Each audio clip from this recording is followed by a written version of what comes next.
বখাটে গল্পের প্রথম অংশ। আফিয়া আফরিন। নিধি ক্যাম্পাস থেকে বের হতেই প্রতিদিনের মতো আজও ছেলেটাকে গেটে দাঁড়িয়ে থাকতে দেখল। বিরক্তিতে নাক মুখ কুঁচকে এলো তার। নিধির চোখে চোখ পড়া মাত্রই ছেলেটি অন্যদিকে মুখ ঘুরিয়ে নিল, অর্থাৎ পাশ ফিরল। প্রতিদিনের মতো আজও তার হাতে জ্বলন্ত সিগারেট। সিগারেটের আগুন জ্বলজ্বল করছে, ধোঁয়া উঠছে। নিধি আশেপাশে তাকালো, তন্নি বোধ হয় এখনো ক্লাস থেকে বের হয় নাই। কথা ছিল যে আগে ক্যাম্পাস থেকে বের হবে, সেই গেটে দাঁড়িয়ে অপেক্ষা করবে। সেই কথা অনুযায়ী নিধিকে এখন অপেক্ষা করতে হচ্ছে। কিন্তু তার অস্বস্তি বোধ হচ্ছে। ইদানিং ছেলেটা নিধিকে খুব ফলো করছে, এটা সে বেশ ভালোভাবেই বুঝতে পারছে। একদিন যে পড়ে একটু সাহায্য করেছে বলে প্রতিদিন এভাবে পিছে ঘুরঘুর করতে কে বলেছে? নিধি কি আবার সেই দিনের মতো পা পিছলে নর্দমার নোংরায় পড়ে যাবে নাকি? তবে অরণ্যর ব্যাপার স্যাপার তার ঠিক লাগছে না। মেয়ে মানুষ তো 100 হাত দূর থেকে কে তার সম্পর্কে কি মনোভাব পোষণ করছে সেটাও তারা হাড়ে হাড়ে টের পেয়ে যায়। তন্নি বের হয়ে এলো আরো কিছুক্ষণ পরে। এসেই নিধিকে উদ্দেশ্য করে বলল, সরি দোস্ত, দেরি হয়ে গেল আজ। আজ রাজু স্যারের ক্লাস ছিল, জানিস তো স্যার যে প্যারা দেয় বলার মতো না। সময় শেষ হয়ে যাবে মাগার, তার লেকচার শেষ হবে না। চল চল বাড়ি যাই। নিধি কিছু বলল না। বাড়ি গেলে যে তার কপালে শনি আছে এটা সে ভালো করেই জানে। সে অদূরে দাঁড়িয়ে থাকা ছেলেটির দিকে তাকালো। নিধি জানে সে যে মুহূর্তে বাড়ির রাস্তা ধরবে ছেলেটিও তাকে ফলো করা শুরু করবে। আর হলো তাই। নিধি বিরক্ত বোধ করল। এই ছেলেটাকে একদিন করা কিছু কথা বলা দরকার। কিন্তু ওই দরকার বলা পর্যন্তই সীমাবদ্ধ, সত্যিকারের বলা আর হয়ে ওঠে না। ছেলেদের সাথে কথা বলতে যে তার ভীষণ অস্বস্তি হয়। বাড়ি ফিরছে জমিদার কন্যা। তোর ক্যাম্পাস থেকে বাড়ি ফিরতে 1 ঘন্টার বেশি লাগে রে। নাগরের সাথে পুরো দুনিয়া টইটি করে ঘুরে বেড়াইয়া তারপর আসছোস ঘরে। তোর কাজ নাই ঘরে? এত বড় ডিংডি মাইয়া থাকতে আমার কাজ কাম কইরা মরা লাগে। যাহ দুপুরের রান্না বসা। নিধির হাসি পেয়ে গেল। ক্যাম্পাস থেকে ফিরতে 1 ঘন্টা 10 মিনিট সময় লেগেছে আজকে। অন্যান্য দিন লাগে 40 মিনিট। মা বলল কি 1 ঘন্টায় পুরো দুনিয়া নাকি? সে টইটি করে ঘুরে এসেছে। নিধি মুখ টিপে হেসে নিজের ঘরে এলো। ঘরে ঢুকতেই পড়ার টেবিলে সব বই খাতা এলোমেলো অবস্থায় পড়ে থাকতে দেখতে পেল। এটা নিশ্চয়ই মাহিমার কাজ। সে একটা বই খুঁজতে গিয়ে পুরো টেবিলের বই খাতা লণ্ডভণ্ড করে ফেলে। নিধি একটা দীর্ঘশ্বাস ফেলে কাপড়চোপড় নিয়ে বাথরুমের উদ্দেশ্যে পা বাড়াল। বের হয়ে সোজা রান্নাঘরে চলে এলো। এটা তার প্রতিদিনের রুটিনের মধ্যে পড়ে। মা কখনোই দুপুর আর রাতের খাবারটা রান্না করে না। সৎ মেয়ে ঘরে থাকতে কোন মা আবার কাজ করে মোরে? অরণ্য নিধির বাড়ির সামনে থেকে ফিরে এসে মন্টু মামার চায়ের দোকানে গিয়ে বন্ধুদের মধ্যে কাউকেই দেখতে পেল না। এখানে এই সময় কেউ নাই, তার মানে সবাই ক্লাবে এখন। মাথাটা কেমন ভনভন করে ঘুরছে, আর আজকের আবহাওয়াটা গরম বেশ। এর মধ্যে আর ক্লাব ঘরের দিকে যাওয়ার কোন মানেই হয় না। ক্লাব ঘরের পাখাটাও নষ্ট হয়ে গেছে, 15 দিনের অধিক হয়েছে। কেউ ঠিক করবে না, তার নিজ উদ্যোগেই সেটা ঠিক করতে হবে। হ্যাঁ, করতেই হবে। বাবা যেই হারে কথার আগা মাথায় ঘর থেকে বেরিয়ে যেতে বলে, তাতে বোধহয় এই ক্লাব ঘরেই একাকী সংসার পাততে হবে। বাড়ি ফিরে দরজায় উকি দিয়ে সারা ঘরে একবার চোখ বুলিয়ে নিল অরণ্য। না, বাবাকে আপাতত কোথাও দেখা যাচ্ছে না। টুপ করে ঘরে ঢুকে পড়লেই হলো এখন। কিন্তু আদি নিয়ম অনুসারে একটা কথা আছে না, যেখানে বাঘের ভয় সেখানেই সন্ধে হয়। অরণ্যরও ঠিক একই দশা হলো। নিজের ঘরের দিকে পা বাড়াতেই পেছনে থেকে বাবা আমিনুল ইসলামের রগরগে কণ্ঠস্বর শোনা গেল। নবাব সাহেবের এখন বাড়িতে আসার সময় হলো। শায়লা কই তুমি? বরণডালা সাজিয়ে নিয়ে এসে তোমার সুপুত্রকে ঘরে বরণ করে তোলো। অরণ্য চুপচাপ রইল। বাবা এখন ইচ্ছে মতো বকাবকি করবে। মা এসে দুটো কথা না বললে বাবা কখনোই থামবে না। তোর মতো বয়সে আমি বিয়ে করে বউ ঘরে তুলছি, অথচ তোর কি অবস্থা দেখ। আক্কেল জ্ঞান কোনোদিনও হবে না তোর। মাস্টার্স পাশ করেও বেকার ঘুরে বেড়াচ্ছে বেয়াদব ছেলে। লাই দিতে দিতে মাথায় উঠছে। বাপের হোটেল থেকে একবার বেরিয়ে দেখ কেমন স্বাদ লাগে, জীবনে তো কিছুই করতে পারবি না, আমার ঘাড়ে বসেই অন্ন ধ্বংস কর। স্বামীর চেঁচামেচি শুনে রান্নার ঘর থেকে বেরিয়ে এলেন অরণ্যর মা শায়লা বেগম। ছেলের পাশে দাঁড়িয়ে বললেন কথায় কথায় ছেলেটাকে একদম অন্ন ধ্বংসের খোঁচা দেবে না। কয় বেলা বাড়িতে খায় ছেলেটা, শুধু রাতটুকু। তাতেই তোমার এত সমস্যা, সারাদিন তো বাহিরে বাহিরেই থাকে। হ্যাঁ থাকবেই তো। আমার পকেট থেকে এই দেখি 500 টাকা নাই, আবার গতকাল সকালে দেখি 1000 টাকা লাপাত্তা। বলি যে কোথায় যায় এসব, কে নেয়? সে তোমার টাকা, তুমি ঠিকঠাক ভাবে রাখো না দেখে হারিয়ে যায়। আমার বাচ্চা ছেলেটাকে দোষ দিও না তো। এত বড় ধামড়া ছেলেকে বাচ্চা বলে মাথায় তুলো না শায়লা। মা বাবা দুজনের কথা কাটাকাটির মধ্যে অরণ্য ডাইনিং টেবিল থেকে একটা আপেল নিয়ে কামড়াতে কামড়াতে নিজের ঘরের দিকে পা বাড়াল। এইদিকে স্বামী স্ত্রীর ঝগড়া এখনো বহমান। এসব নিত্যদিনের ঘটনা। আমিনুল ইসলাম ইচ্ছে করেই অরণ্যকে খোঁচায়। যদিও এসব শুনে ছেলেটা জীবনে একটু উন্নতি করতে পারে, কিন্তু না, ছেলে তো সারাদিন বন্ধুবান্ধবের সাথে আড্ডা মেরে বেড়াচ্ছে। কার কি হলো, কে কি করলো, সব খবর যেন তার হাতের মুঠোয়। আমিনুল হক এত বলতে বলতে মুখে ফেনা তুলে ফেলেন, অথচ তার সুপুত্র এক কান দিয়ে শুনে আরেক কান দিয়ে সাথে সাথেই বের করে ফেলে। শেষমেশ তিনি চেঁচিয়ে শায়লার দিকে তাকিয়ে অরণ্যর উদ্দেশ্যে বললেন, বের হয়ে যাক তোমার সুপুত্র বাসা থেকে। বাসের কন্ট্রাক্টারি করে খাক, তবুও বাপের পয়সায় আর না। ওর মতো অকম্মাকে খাওয়ালে খরচা হওয়া পয়সাগুলোও থুথু করবে। নিধি রান্নাবান্না শেষে টেবিলে সবাইকে খাবার বেড়ে দিল।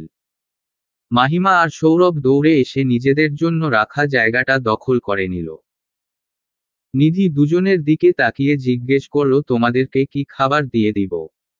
সৌরভ হাত ছেড়ে মাছি তাড়ানোর ভঙ্গি করে বলল, মা আসুক আগে, তারপর দিস। পড়াশোনা করলে মানুষের আক্কেল জ্ঞান দিন দিন বাড়ে, আর তোর কমে নাকি? আমরা এখন খেলে, মা আবার পড়ে একা একা খাবে। আশ্চর্য, এরা টাকা খরচ করে পড়ায় কিসের জন্য আল্লাহ ভালো জানে।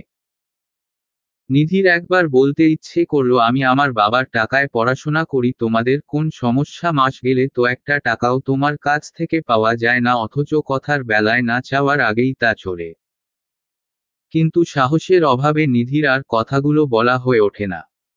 বরাবরই সে ভীতু আর চুপচাপ স্বভাবের।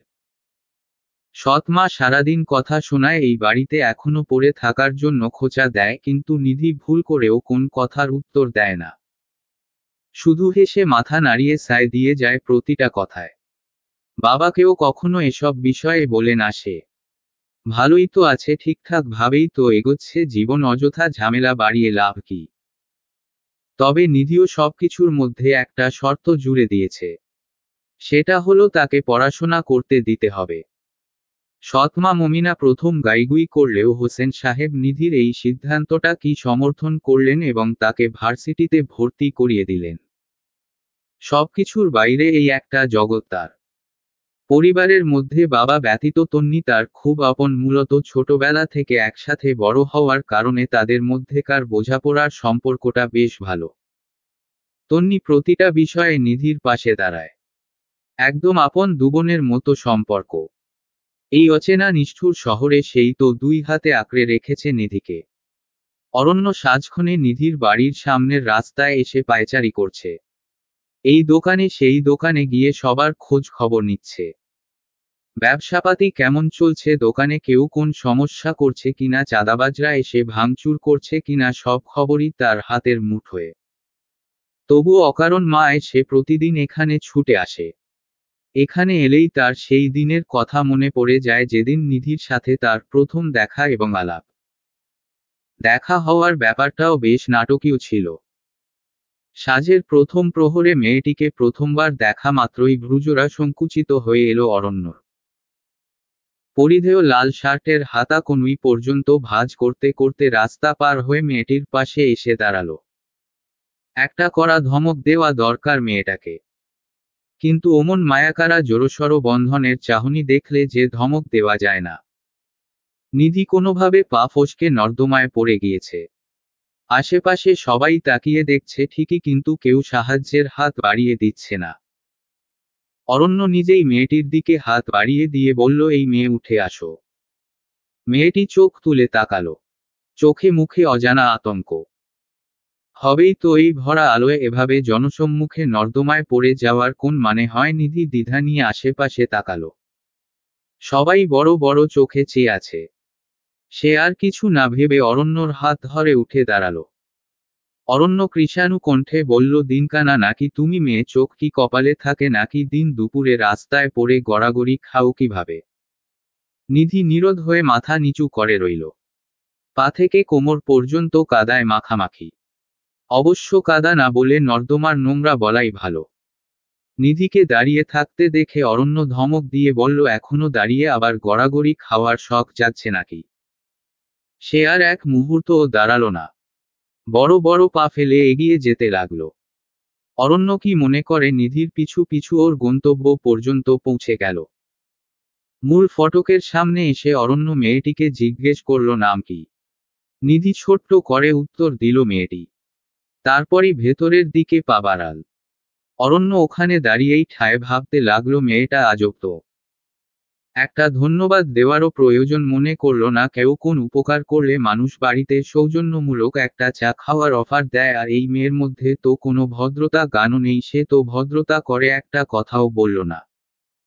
আশ্চর্য আশ্চর্য, এত আশ্চর্য ধাঁচের মেয়ে আমাদের পাড়ায় কি করে?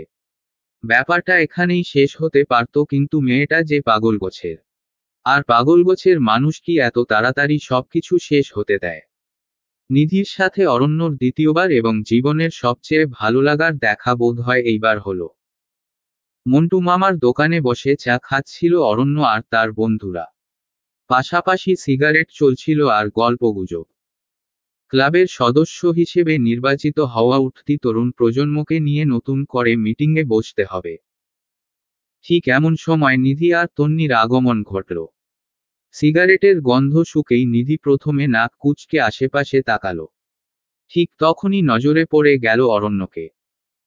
বিরক্তি নিয়ে সে চাপা স্বরে বলল, ভাই সিগারেটটা একটু ফেলবেন? এভাবে পাবলিক প্লেসে বসে সিগারেট কেন খাচ্ছেন? অন্যান্যদের সমস্যা হতে পারে তো। অরণ্য মুখ তুলে তাকালো। নিধিকে দেখা মাত্রই আপনা আপনি হাতের সিগারেটটা পড়ে গেল। সে মাথা চুলকে বকা দৃষ্টিতে তাকিয়ে রইল। নিধি কখন এসে দাঁড়িয়েছে? এটা কি সত্যি নাকি তার বিচ্যুত মস্তিষ্কের ভ্রম? নিধি ছোট্ট করে ধন্যবাদ বলে তন্নির সাথে পাশের চেয়ারে বসে পড়ল। নিধির কণ্ঠ স্বরে অরণ্য কনফার্ম হলো, এটা আর যাই হোক ভ্রম নয়। তার মানে নিধি এখানে। তার এখন কি করা উচিত? খুশিতে দুটো লাফ দেওয়া, কিন্তু এটা যে রাস্তা। মনের মধ্যে অদ্ভুত আনন্দ হচ্ছে। সবকিছু ফেলে ছুটে বেড়াতে ইচ্ছে করছে। নিধির পাশে বসে ভালো মন্দ দুটো আলাপ করতে ইচ্ছে করছে। ওইদিকে অরণ্যর বন্ধুদের গল্প চলতে লাগলো অবিরত। কিন্তু তার মনটা পড়ে রইল নিধির দিকে। বন্ধুদের কথায় মনোযোগ থাকলেও দৃষ্টিটা আটকে থাকছে নিজের পানে। তার কপালে লেপ্টে থাকা এলোমেলো চুলের গোছায় থুতনিতে থাকা গভীর ভাঁজে মনটা অবাধ্য ভাবে পড়ে রয়েছে। অরণ্যর মনোযোগ অন্যদিকে, এটা খেয়াল করল তার ঘনিষ্ঠ বন্ধু অয়ন। তার কাঁধে হাত দিয়ে জিজ্ঞেস করল, কি রে মামা, আজ তোর মন কোন দিকে? আমাদের সাথে কোন কথা বলছিস না? যে কোনো সমস্যা থাকলে বলতে পারিস। অরণ্য চকিত ভঙ্গিতে ঘুরে তাকালো। মিহি হেসে জবাব দিল, না না, তেমন কিছু নয়। তুই কি কোন বিষয় নিয়ে চিন্তিত? না রে, তেমন সিরিয়াস কিছু হলে তোরা তো জানতি। দেখি শুনি তোরা কি বলছিলিস। অরণ্য বন্ধুদের কথাবার্তায় মনোযোগ দিল। নিধি মাত্র একবার অরণ্যের দিকে আর চোখে চেয়েছে। অরণ্যর কথাটা কয়েকবার তন্নিকে বলতে গিয়েও চুপ করে গেছে। হতেও তো পারে সে ভুল ভাবছে। হয়তোবা অরণ্য তাকে ফলো করছে না, কিন্তু তার উগ্র মস্তিষ্ক তাকে উল্টাপাল্টা ভাবতে বাধ্য করছে। এই বিষয়ে কনফার্ম না হয়ে কাউকেই কিছু বলা যাবে না। এই আজকের এখনকার এই ব্যাপারটাই ধরা যাক। নিধি বাড়ি থেকে বের হওয়ার পর তো অরণ্য তাকে ফলো করে নাই। এমনকি অরণ্যকে সে আশেপাশেও দেখে নাই। কিন্তু এখানে চায়ের দোকানে এসে হঠাৎ করে দেখা পেল। এই ঘটনাটা তো কাকতালীয়। এটার মতো অন্য সবগুলো ঘটনা তো কাকতালীয় হতেই পারে, তাই না? তন্নি নিধিকে ডেকে বলল, এখান থেকে কি সোজা বাসায় যাবি নাকি আরেকটু ঘুরবি? আর তো সম্ভব না রে, বেশি দেরি হয়ে গেলে সমস্যা হবে। এই সময়টুকুর মধ্যে মা বাড়ি ফিরবে না, কিন্তু দেরি হয়ে গেলে যদি ফিরে আসে। মুখ কালো করে বলল নিধি। ভাবনাগ্রস্ত কণ্ঠে তন্নি বলল, হু, তোর যেই হিটলার মা। তন্নির কথা শুনে নিধি হেসে উঠল। মেয়েটা শ্যামলা কেমন যেন আলস্য সৌন্দর্য চোখে মুখে ভাসছে। ভাষা ভাষা সেই সৌন্দর্যের বর্ণনা।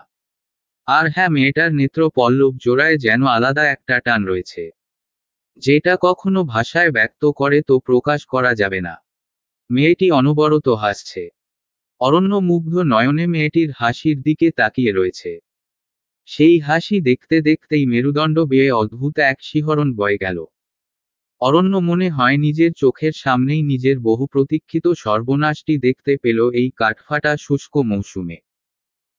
পরিষ্কার বুঝতে পারল জীবনে বেঁচে থাকতে গেলে এই মেয়েটিকে ছাড়া তার পরিপূর্ণভাবে বেঁচে থাকা অসম্ভব। প্রেম এমনও হয় চেনাট নাই জানা নাই, হুট করে অনাকাঙ্ক্ষিত একটা ঘটনার মাধ্যমে মেয়েটাকে এতটা ভালো লেগে গেল। এ কারণেই হয়তো প্রেম অবিনশ্বর, প্রেম শাশ্বত। অরণ্যর মনের মধ্যে হঠাৎ করে একটা পরিবর্তন ঘটে গেল, যেটার সূক্ষ্ম আজ সে নিজেও টের পাচ্ছিল। কিন্তু এই পরিবর্তনের ভূমিকায় যে অবস্থান করছে তার তো পাত্তা পাওয়া যাচ্ছিল না। একটা নজর দেখা পাওয়ার জন্য কতকাল ধরে অপেক্ষা করতে হয়। অরণ্যর এই পরিবর্তনটা অয়নের নজর এড়াল না। এক দুপুরে সূর্য মাথার উপর অগ্নি রশ্মি ঢালছে। নিস্তব্ধ নিশ্চুপ দুপুরে হাওয়ায় ভেসে আসছে গরম তাপ। প্রকৃতি কেমন নিষ্কর্মা দিয়ে তামাটে রং ধারণ করেছে, কোথাও কোথাও পিপাসাকাতর চাতকের ডাক শায়না যাচ্ছে। গ্রীষ্মের খররোদ্রে বন্ধুরা সবাই একজোট হয়েছে ক্লাব ঘরে। অরণ্য আলস্য ভঙ্গিতে মাথার পেছনে দুহাত দিয়ে চেয়ারে হেলান দিয়ে রয়েছে। অয়ন ধীরে ধীরে তার দিকে এগিয়ে এলো। পাশে বসেই খুব খুব করে পরপর দুইবার কেশে অরণ্যর নজর কাড়ার চেষ্টা করল। কিন্তু অরণ্যর দৃষ্টি ঘূর্ণায়মান ফ্যানের দিকে নিবদ্ধ। এত মনোযোগ দিয়ে সে কি পরখ করছে অয়ন তা জানে না।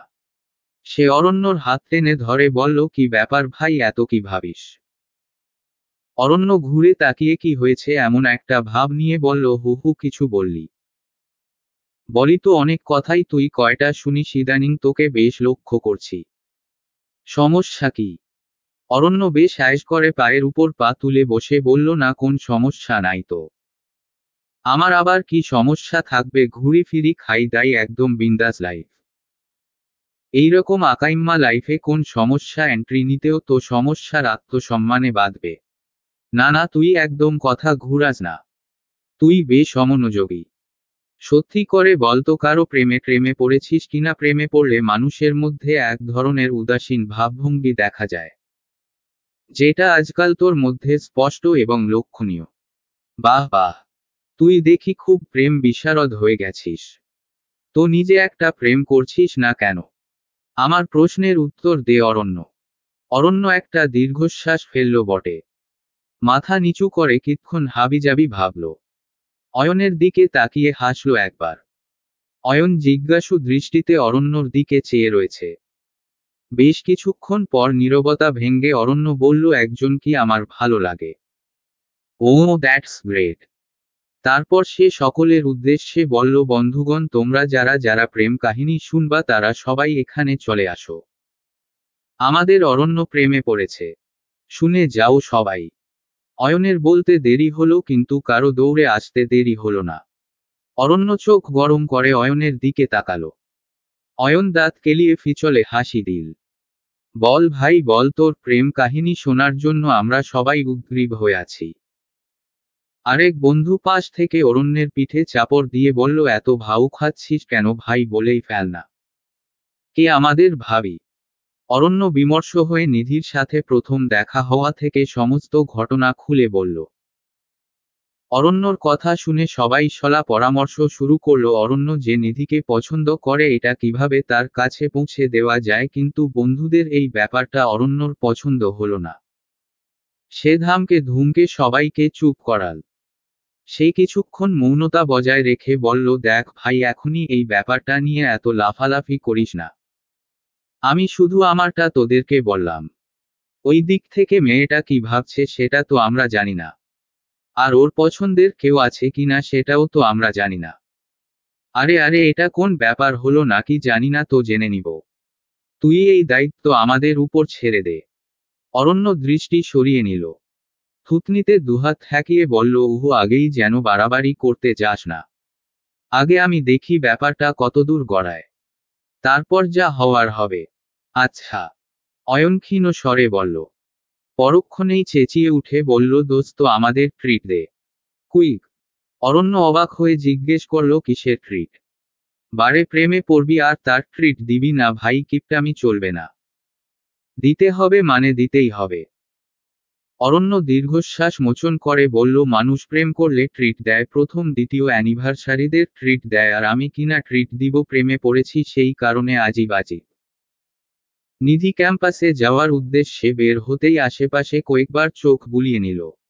না, হাজার ছেলেটাকে দেখা যাচ্ছে না। তার মানে ব্যাপারটা আসলেই কাকতালীয় ছিল। নিধির কাজকারবারে তন্নির চোখে মুখে বিরক্তি ভাব ফুটে উঠল। সে বিরক্তি স্বরে জিজ্ঞেস করল, এরকম আশেপাশে কাকে খুঁজছিস তুই?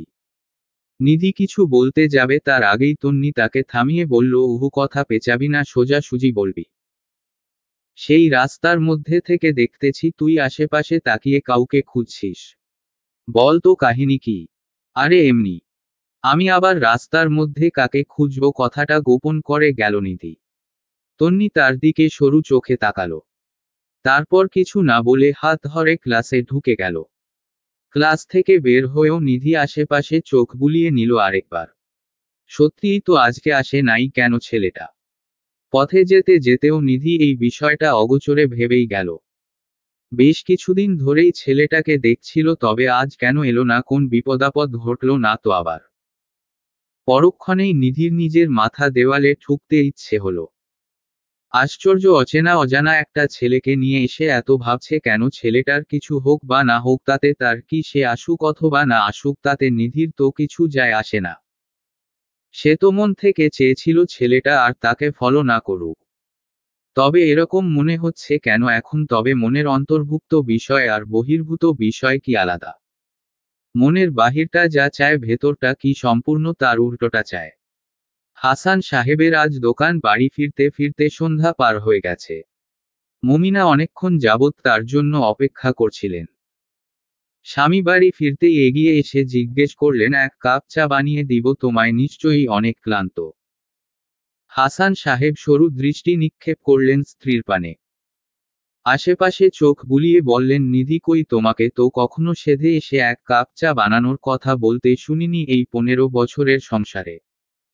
আজ হঠাৎ কি হলো?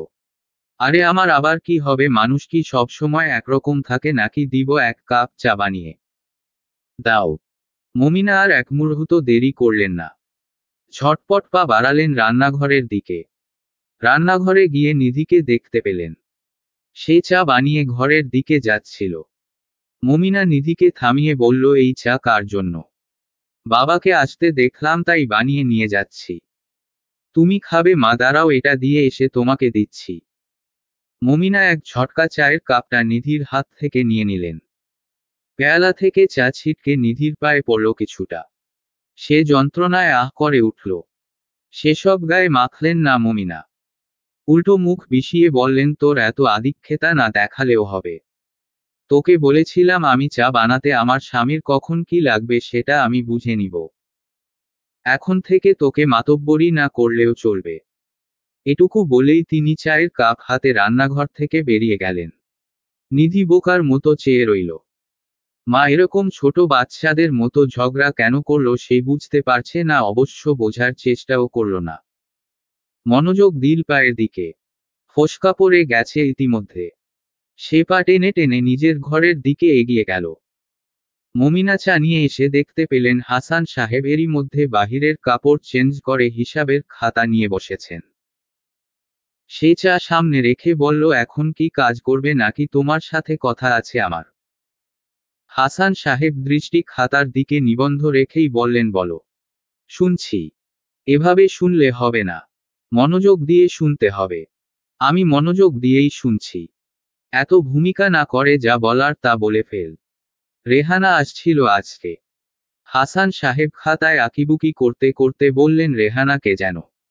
মমিনা ক্রুদ্ধ দৃষ্টি নিক্ষেপ করলেন। তারপর বললেন, তুমি আমার ছোট বোনের কথা ভুলে গেছো। তোমার ওই মেয়ের জন্য, তাই না? আমার কথা কিংবা আমার ছেলেমেয়েদের কথা তো তোমার মাথায় থাকে না। হাসান সাহেব শান্ত কণ্ঠে বললেন, অযথা কথা না বাড়িয়ে কাজের কথাটা বলো। হঠাৎ করে রেহানার কথা বললে, তাই ঠিক ক্যাচ করতে পারি নাই। মমিনা শান্ত হলেন। বেশ কিছুক্ষণ সময় নিলেন কথাটা গুছিয়ে বলার জন্য। যেভাবেই হোক স্বামীকে এই ব্যাপারে রাজি করাতেই হবে। সতীনের মেয়েকে আর কতকাল ঘরে খাইয়ে পরিয়ে পালবে? অনেক তো হলো, এইবার তো একটা গতি করতে হবে নাকি? তারপর তিনি ধীর কণ্ঠে বললেন, রেহানা এসেছিল একটা সম্বন্ধ নিয়ে। ছেলেটা ভীষণ ভালো, বুঝেছ। ছবি দেখালো আমাকে। দেখতে সুন্দর, ব্যবহারও বেশ অমায়িক। আমার না খুব ভালো লাগলো ছেলেটাকে। তো আমি চাচ্ছি। এইবার হাসান সাহেব স্ত্রীর দিকে মুখ তুলে তাকালেন। তাকে পুরো কথাটা শেষ করতে না দিয়ে নিজে বলতে শুরু করলেন, তোমার চাওয়ার কথা আমি বেশ ভালো করেই বুঝতে পেরেছি। সমস্যা নাই, পছন্দ হলে তুমি তার সাথে যেতে পারো, আমার এখানে কোনো আপত্তি নেই। তাহলে আমি আজকালের মধ্যে উকিলের সাথে কথা বলে ডিভোর্সের ব্যবস্থা করে ফেলব। মমিনা বিস্ফোরিত নয়নে তাকালেন। সহসা জবাব দিলেন, আরে আমি কি আমার কথা বলছি নাকি? আমি তো নিধির কথা বলছি। দেখো, মেয়ে এখন বড় হয়েছে। আজ না হয় কাল তো বিয়ে দিতেই হবে। তো ভালো ছেলে যখন আছে তখন ব্যবস্থাটা করেই ফেলো না। এমন ঢিঙ্গি মেয়েকে ঘরে রাখতে আমারও ভয় করে। আল্লাহ না করুক, ভালো মন্দ যদি কিছু একটা হয়ে যায়।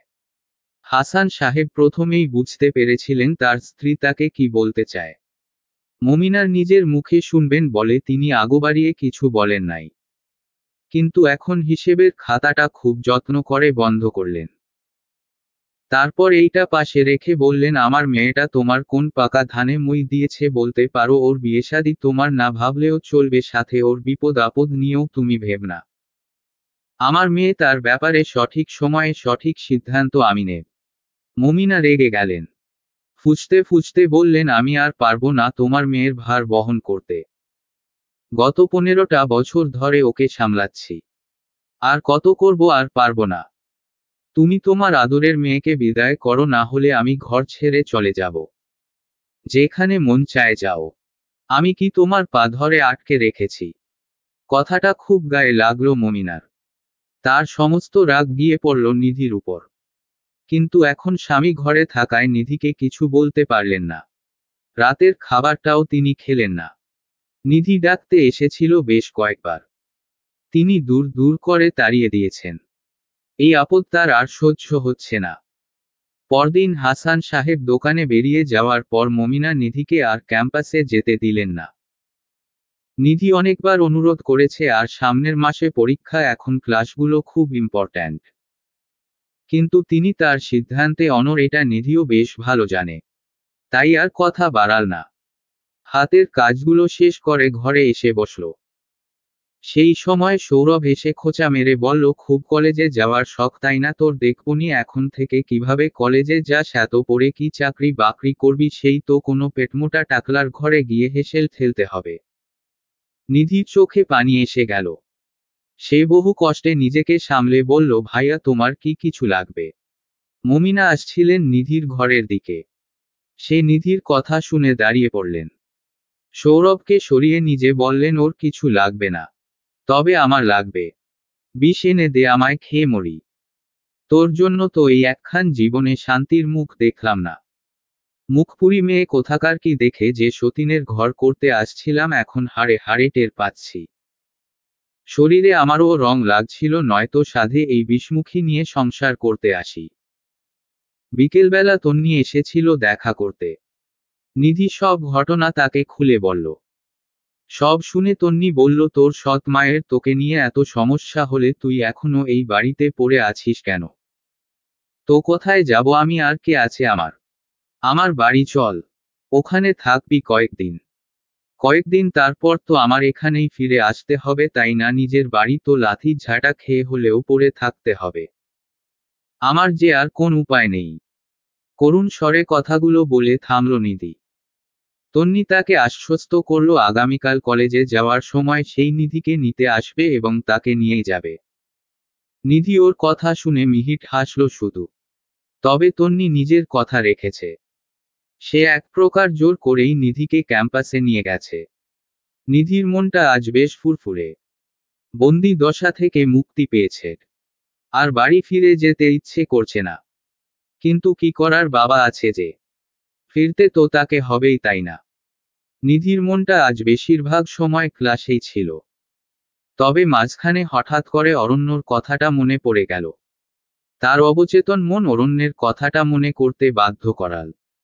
সে যখন বাড়িতে থাকে, নানা কাজ করবে ব্যস্ত থাকে, তখন তো ওই ছেলেটার কথা মনে পড়ে না।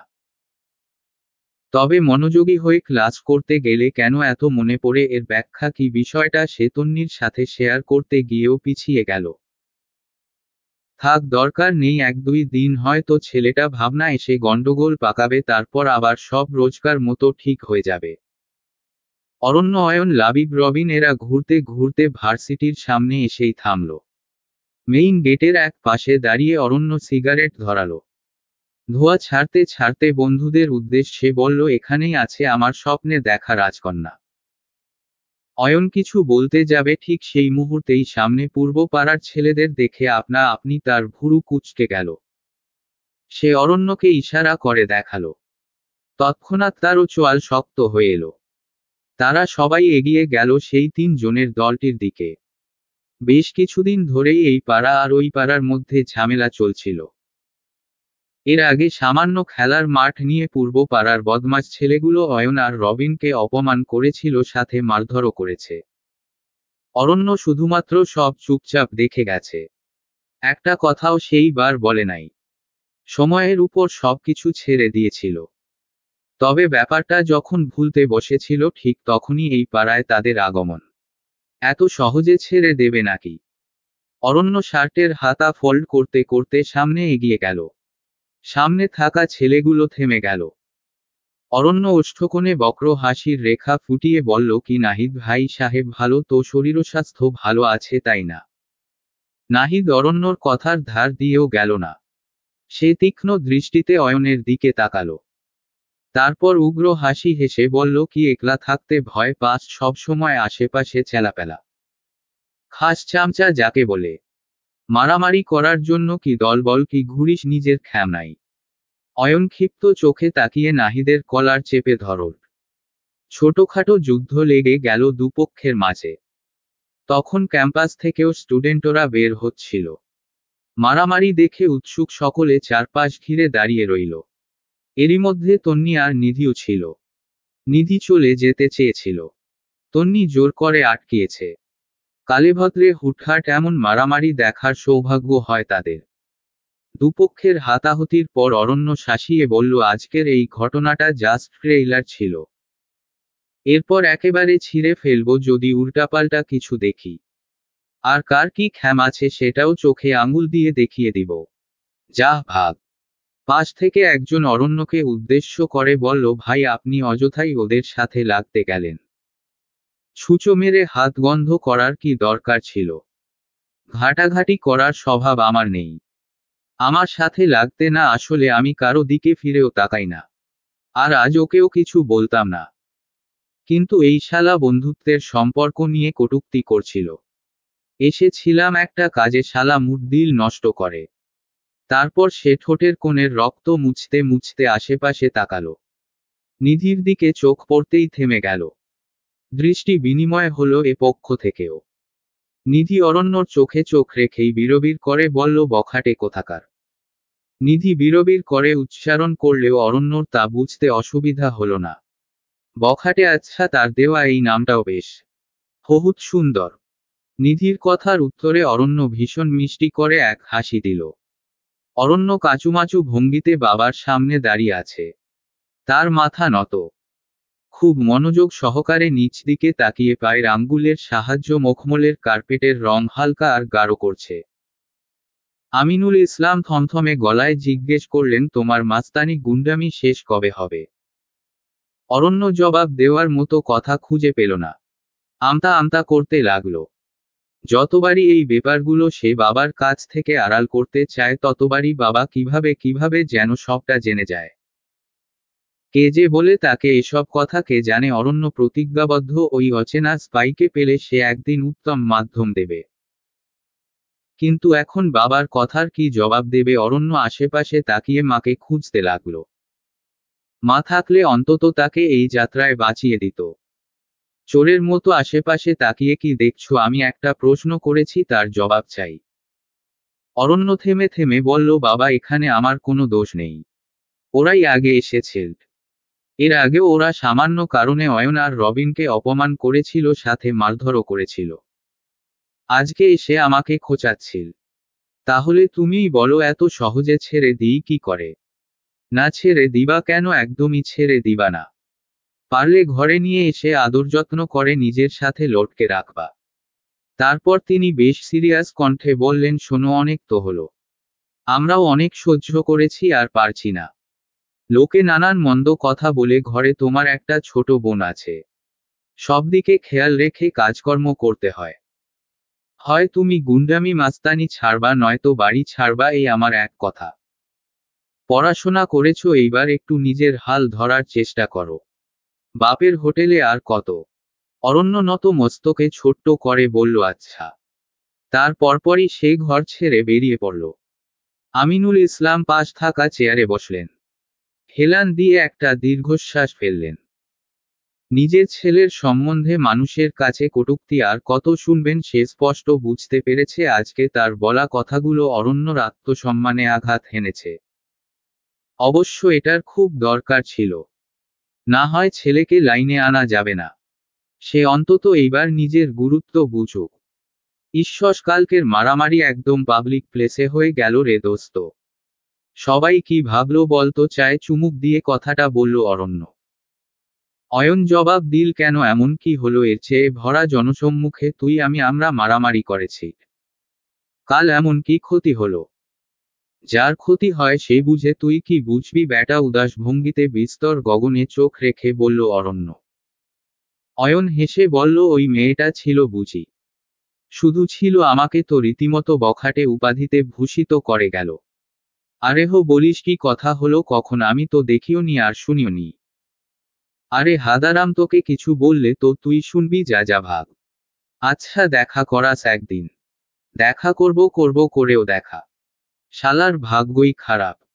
সেদিন সারাটা দিন আর অরণ্য বাড়ি ফিরল না।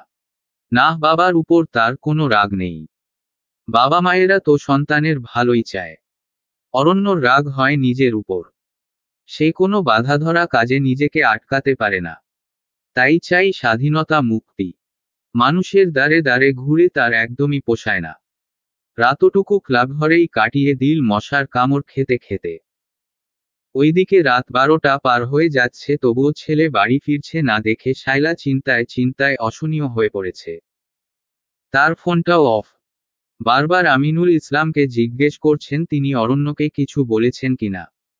তিনি উত্তরে স্থির কণ্ঠে বলেন, হ্যাঁ বলেছি। তাতে যদি তোমার সুপুত্র একটু সুধরায়। লোকে ওর নানান রকম নিন্দে নিয়ে আমার কাছে আসে, এসব শুনতে আমার ভালো লাগে ভেবেছ? অরণ্যকে এত করে বলি একটু ঠিকঠাক মতো চল। সে কথা কানে তোলে তো আমি তাকে কিছু বলবো না, যাক যেদিকে পারে চলে যাক। আমার কি তাতে? তোমারও কিছু না।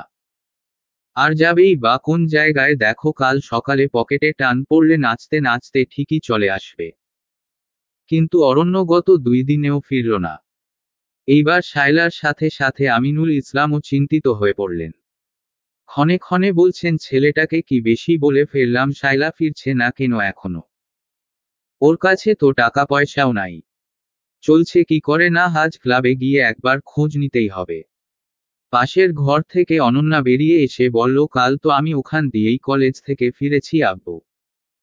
কই ভাইয়াকে তো দেখলাম না। তখন হয়তো ছিল না। আমি যাব এখন, গিয়ে সারাদিন বসে থাকব। দিনে সন্ধ্যায় না ফিরুক, রাতে তো ফিরবে, তাই না? বাড়ি নিয়ে আসব। ছেলের এত রাগ কিসের সেটা আমিও দেখব। অরণ্য গত 2 দিন থেকে এই পাড়াতেই নেই, সে গেছে অয়নের সাথে তার গ্রামের বাড়িতে। গ্রামগঞ্জের আবহাওয়া দেখে মনে হলো ওখানেই হাল চাষ করে বাকি জীবনটা কাটিয়ে দেয়। আবার পরক্ষণেই মনে পড়ল ওই শহরে না নিধি আছে, অন্তত পক্ষে নিজেকে একনজর দেখার জন্য হলেও ফিরে যেতে হবে। সে ফের উতলা হয়ে উঠল ফিরে যাওয়ার জন্য। কিন্তু গ্রামে অয়নের কিছু কাজ থাকার ফলে সেদিন আর ফিরে যাওয়া হলো না। ওইদিকে রাত 10টা বাজতে চলল। আমিনুল ইসলাম এক ধ্যানে ক্লাবে এসেই বসে আছেন।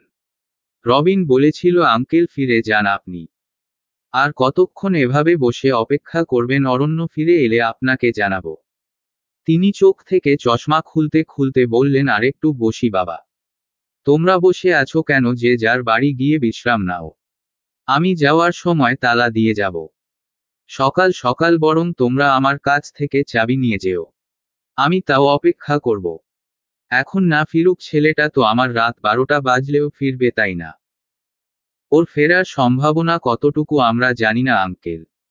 তাই আপনাকে কোন সাহায্যও করতে পারছি না। তার মধ্যে ওর ফোনটাও বন্ধ। শোনো বাবা, তোমাদের একটা কথা বলি, তোমরা তো এখন বড় হয়েছে, নিজের দায়িত্ব নিজে শিখেছ। তবে কেন এরকম করছো? সবাই এইবার দায়িত্ব নিয়ে নিজেদের মা বাবার হালটা ধরো না। রবিন চুপ করে রইল। কি বলবে বুঝতে পারছিল না। দীর্ঘক্ষণ নীরবতার পর ঘড়ির টুংটাং শব্দে ঘড়ির দিকে তাকালো সবাই। রাত 12টা বেজেছে, তার জানান দিচ্ছে।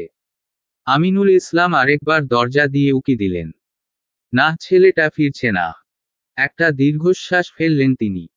এভাবেই সময় আরো অনেকক্ষণ গড়িয়ে গেল। রাত 2টার পর রবিন তাকে বাড়ি পৌঁছে দিয়ে এলো। বাড়ি ফিরেই স্ত্রীকে বললেন, শায়লা, আমার বুকে ব্যথা করছে। ছেলেটা এত অভিমান করে চলে গেল। আমি তো বুড়ো হয়ে গেছি, কখন কি বলি তার ঠিক আছে নাকি বল? আমার কি আর আগের মতো জ্ঞান বুদ্ধি আছে? আমার ওই উল্টাপাল্টা কথা শুনে ছেলেটা কেন ঘর ছেড়ে চলে গেল? ওকে ফিরে আসতে বলো শায়লা।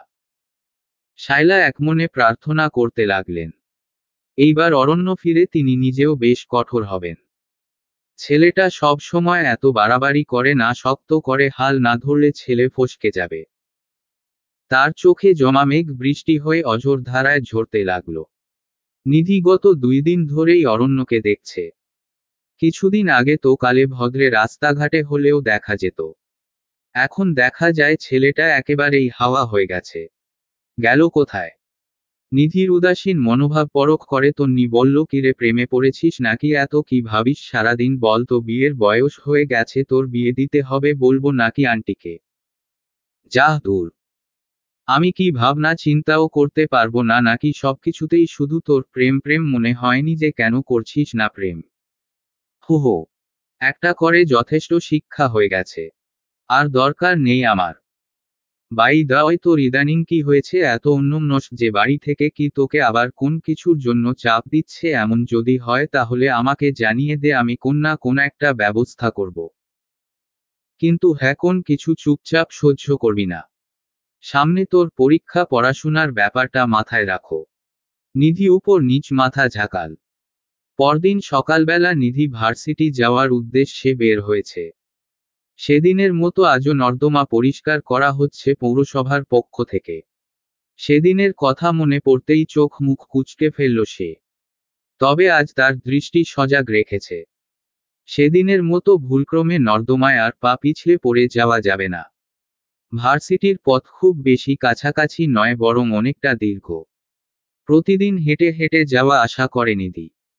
মাঝে মাঝে তন্নি থাকে, যখন ওর প্রাইভেট কোচিং থাকে না। তন্নি সাথে থাকলে পথটুকু এতটাও দীর্ঘ বোধ হয় না যতটা দীর্ঘ একা থাকলে বোধ হয়।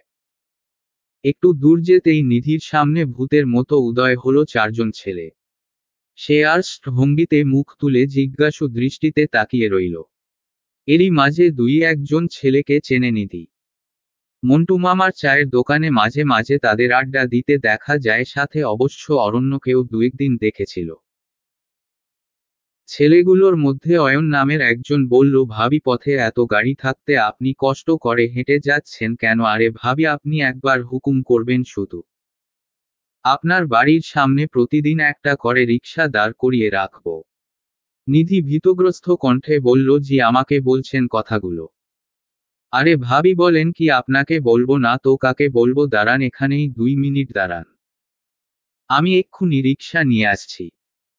আপনাকে এই কড়া রোদের মধ্যে কষ্ট করে হেঁটে যেতে হবে না। ভাই দেখলে তো আমাদেরকে বলবে আমরা দায়িত্বজ্ঞানহীন। নিধি বিস্মিত হয়ে চেয়ে রয়েছে। ঘটনা পুরোটাই তার মাথার উপর দিয়ে গেছে। নিধি কিছু বলতে চেয়েও বলতে পারল না, অর্থাৎ বলার মতো সুযোগটা পেল না। সামনে থাকা ছেলেগুলো মুহূর্তেই হইচই ফেলে দিল। একজন আয়োজন করে রিকশা ডেকে নিয়ে এলো, আরেকজন মুখে ভাবি ভাবি বুলি ফুটিয়েই যাচ্ছে, আরেকজন ভালো মন্দ খবরাখবর নিচ্ছে। সে প্রচুর অনিচ্ছা সত্ত্বেও রিকশায় উঠল। তার এখন মূল উদ্দেশ্য এদের সামনে থেকে সরে যাওয়া। কথা থেকে কোন উটকো ঝামেলায় ফেসে গেল আল্লাহ ভালো জানে। এখন রিকশা ভাড়া যাবে 40 টাকা। সে বাড়ি থেকে প্রতি মাসে টাকা পায় স্বল্প মাত্রায়। আর মাস শেষে 40 টাকা খরচ করতেও নিধির গায়ে লাগে। খুব করে একটা টিউশনির চেষ্টা চালাচ্ছে, কিন্তু সময়ে কুলাচ্ছে না। আজ মাসের 25 তারিখ, তাও অর্ধেক দিন চলেই গেছে। নিধি রিকশায় বসে হিসেব করল তার কাছে আছে মাত্র 60 টাকা। এখন 40 টাকা খরচ হলে অবশিষ্ট থাকবে 20 টাকা। ভিতরে ভিতরে চাপা দীর্ঘশ্বাস বেরিয়ে এলো। ওই আয়োজন করা ছেলেগুলো কি জানে তার জীবনটা ঠিক কতটা কষ্টের? তারা কি জানে এই 20 বছর বয়সেও সে নিজের পছন্দমতো একটা জামা কিনতে পারে না? কত দোটানার মধ্যে থাকতে হয় তাকে। সৎমা নিজের ছেলেমেয়েদের পেছনে ইচ্ছে মতো খরচা করতে পারে, অথচ নিধির বেলায় বাবাকে এসব বলে না নিধি। পরে সৎমায়ের কাছে আবার তাকে কথা শুনতে হবে। কি দরকার? আর যেখানে জীবনটা চলছে সেভাবে তো খারাপ যাচ্ছে না। বেশ সুখেই তো আছে সে। তার চেয়েও খারাপ পরিস্থিতিতে কত মানুষ রয়েছে। মায়ের কথা অনুযায়ী তোর আবার একটার বেশি 3টে জামা দিয়ে কি হবে? এমনিতেই বাইরে গিয়ে পড়াশোনা করিস, মাসে মাসে কত খরচা হিসাব আছে তোর। আমি আর তোর পেছনে বাজে খরচ করতে পারবোস না বাপু। ভার্সিটির সামনে রিকশা থামতেই নিধি রিকশা থেকে নেমে 50 টাকার নোটটা বাড়িয়ে দিল রিকশাওয়ালা চাচার দিকে। জিজ্ঞেস করলো, ভাড়া কত টাকা চাচা? ভাড়া তো ওই পোলাপান গুলা দিয়া দিছে আম্মা। আর দেওয়ান লাগবো না তো? দিয়ে দিছে। কখন দিল? খানিকটা অবাক হয়ে জিজ্ঞেস করল নিধি। হো দিছে, যখন রাস্তার ওই পার থেকে আমারে লইয়া আইলো তখন দিয়া দিছে। ও আচ্ছা, ভাবনাগ্রস্ত কণ্ঠে বলল নিধি। তারপর সে ক্যাম্পাসে ঢুকে গেল, কিন্তু মাথা থেকে ব্যাপারটা বের করতে পারছিল না। হঠাৎ করে এতগুলো ছেলে তাকে ভাবি কেন ডাকবে, আবার আদিক্ষেতা করে রিকশা ভাড়াটাও দিয়ে দিল। না, পরবর্তীতে দেখা হলে কিছু কঠিন কথা শোনানো দরকার। দোস্ত তুই বরং বাড়ি ফিরে যা। রবিনের কথা শুনে অরণ্য হাতের সিগারেটটা নিভিয়ে দিয়ে বলল, কেন, কোন সমস্যা? সমস্যা আমার না, সমস্যা হচ্ছে আঙ্কেলের। তুই জানিস কাল সে বিকাল থেকে ক্লাবে এসে বসেছিল বলে তোকে নিয়েই বাড়ি ফিরবে। 10টার দিকে আমরা বললাম আঙ্কেলকে চলে যেতে। উনি বললেন না, 12টার দিকে হলেও তো তুই ফিরবি। যে করেই হোক উনি তোকে নিয়েই যাবে। শেষে প্রায় 3টার সময় তাকে বাড়ি দিয়ে এলাম। অরণ্য এতক্ষণ চেয়ারে হেলান দিয়েছিল। রবিনের কথা শুনে তোরাক করে উঠে দাঁড়িয়ে বলল, কি বলিস বাবা? আমার খোঁজে এসেছিল, কিন্তু বাবা তো আমায় নিজে বলেছিল বাড়ি থেকে বেরিয়ে যেতে। সব সময় রাগ অভিমান পুষে রাখলে হয়? আঙ্কেল বলেছিল তোর উপর রাগ করে। তুই তার সামান্য একটুখানি কথার জন্য গত 2627 বছরের ভালোবাসা ভুলে যেতে পারবি? বল পারবি?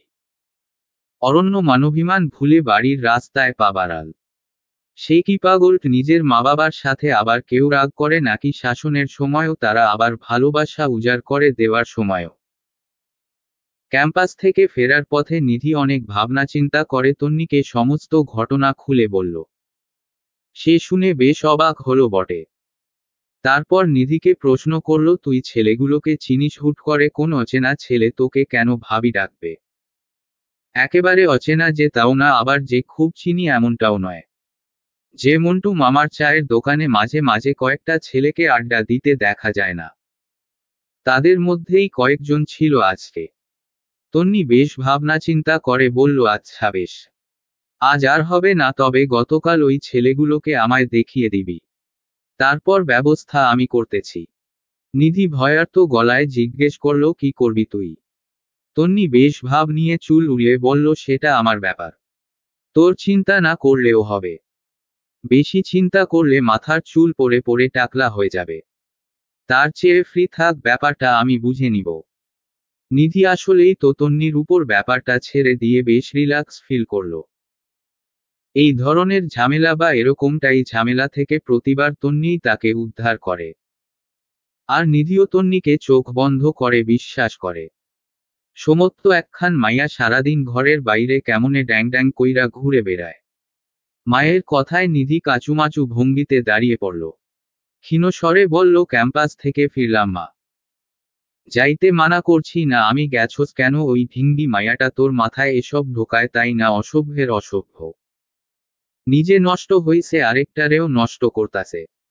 নিধি জানে মায়ের সাথে তর্ক করে কোন লাভ নেই, উল্টো তাকে হজমের অযোগ্য কিছু কথা শুনিয়ে দিবে। মাঝে মধ্যে তো তার মাকে তুলেও খোঁচা দেয়।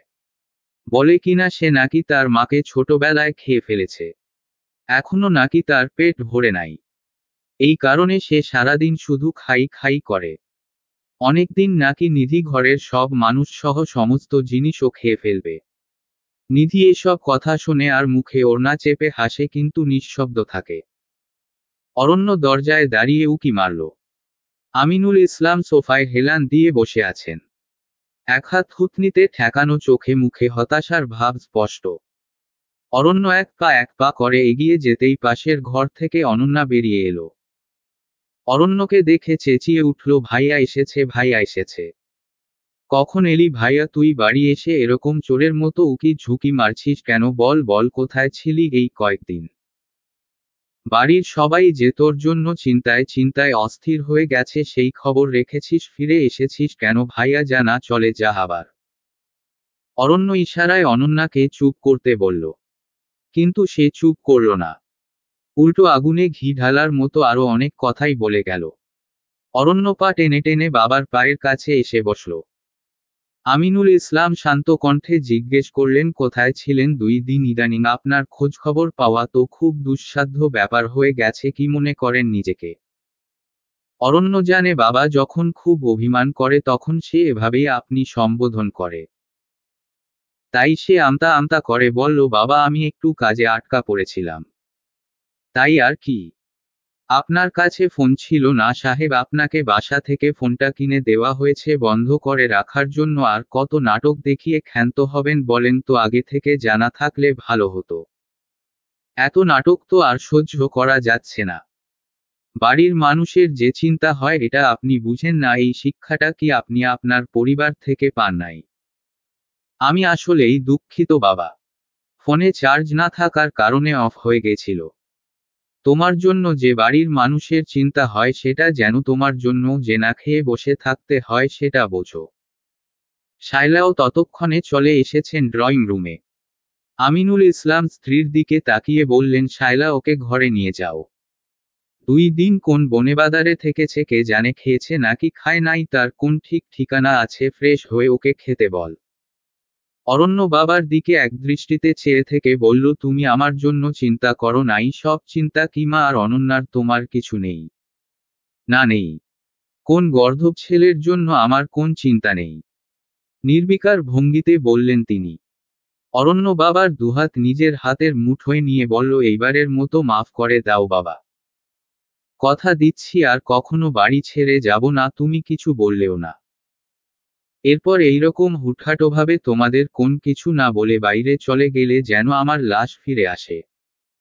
আমিনুল ইসলাম চকিত ভঙ্গিতে তাকালেন। অরণ্যর মাথায় হাত বুলিয়ে দিয়ে বললেন, এমন কথা বলিস না বাবা। আমার কথা যেন কখনো ধরে বসে থাকিস না। এক পা তো কবরে চলেই গেছে কত আগে, মাথার কি ঠিক আছে কখন কি বলতে কি বলে ফেলি এসব মনে রাখিস না। এসব মনে করে এই বাড়ি ছেড়েও কখনো চলে যাস না। সন্তানের দেওয়া এই কষ্টে বুকের ভেতরটায় টান লাগে। বাবা হিসেবে নিজেকে ব্যর্থ মনে হয়। অরণ্যর ভিতর বহু কথার আনাগোনা থাকলেও সেই কিছু বলতে পারল না। চুপটি করে বাবার সাইডে বসে রইল। মায়ের দিকে একবার তাকালো, তার ওষ্ঠকোণেও স্মিত হাসির লেখা ফুটে উঠেছে। পরদিন বিকেল বেলা তন্নি নিধিকে নিয়ে বের হলো। নিধি আগেই বাবার কাছ থেকে অনুমতি নিয়ে রেখেছিল, যার কারণে সে মায়ের কাছ থেকেও অনুমতি পেল। দুজনে মিলে প্রথমেই এলো মন্টু মামার চায়ের দোকানে ছেলেগুলোর খোঁজ করতে। কিন্তু আজ তাদের বদলে বয়স্ক কিছু লোককে আড্ডা দিতে এবং চা খেতে দেখা যাচ্ছে। তন্নির মেজাজটাই খারাপ হয়ে গেল। নিধির দিকে তাকিয়ে বলল, তোর পেয়ারের দেবরগুলো কই গেছে? এখানে তাদের ভাবি এসে দাঁড়িয়ে আছে আর তারা কোথায় ড্যাং ড্যাং করে লাফাচ্ছে। নিধি ভ্যাবাচ্যাকা খেয়ে বলল, মানে? ও তো মানে বুঝে তোর কাজ নেই। তুই আমার সাথে এখন চল। চৌরাস্তার মোড় থেকে ঘুরে আসি আর ফুচকা খেয়ে আসি। ফেরার পথে তো এই পথ দিয়েই ফিরব, তখন যদি ওরা থাকে তাহলে কথা বলবো, না হলে আজ আর হবে না। নিধি তন্নির কথায় সাই দিল। সুন্দরী চলছে একা পথে, সঙ্গী হলে দোষ কি তাতে? হার মেনেছে চাঁদের আলো রাগলে তোমায় লাগে আরো ভালো। গান গাওয়া ছেলেগুলোর দিকে তর্জনী আঙ্গুল তাক করে নিধি বলল, ওই যে ওখানে যারা গান গাচ্ছে তারাই আমাকে ভাবি বলে ডেকেছে। তন্নি নিধির হাত ধরে এগিয়ে গিয়ে বলল, আচ্ছা চল, আমি দেখছি।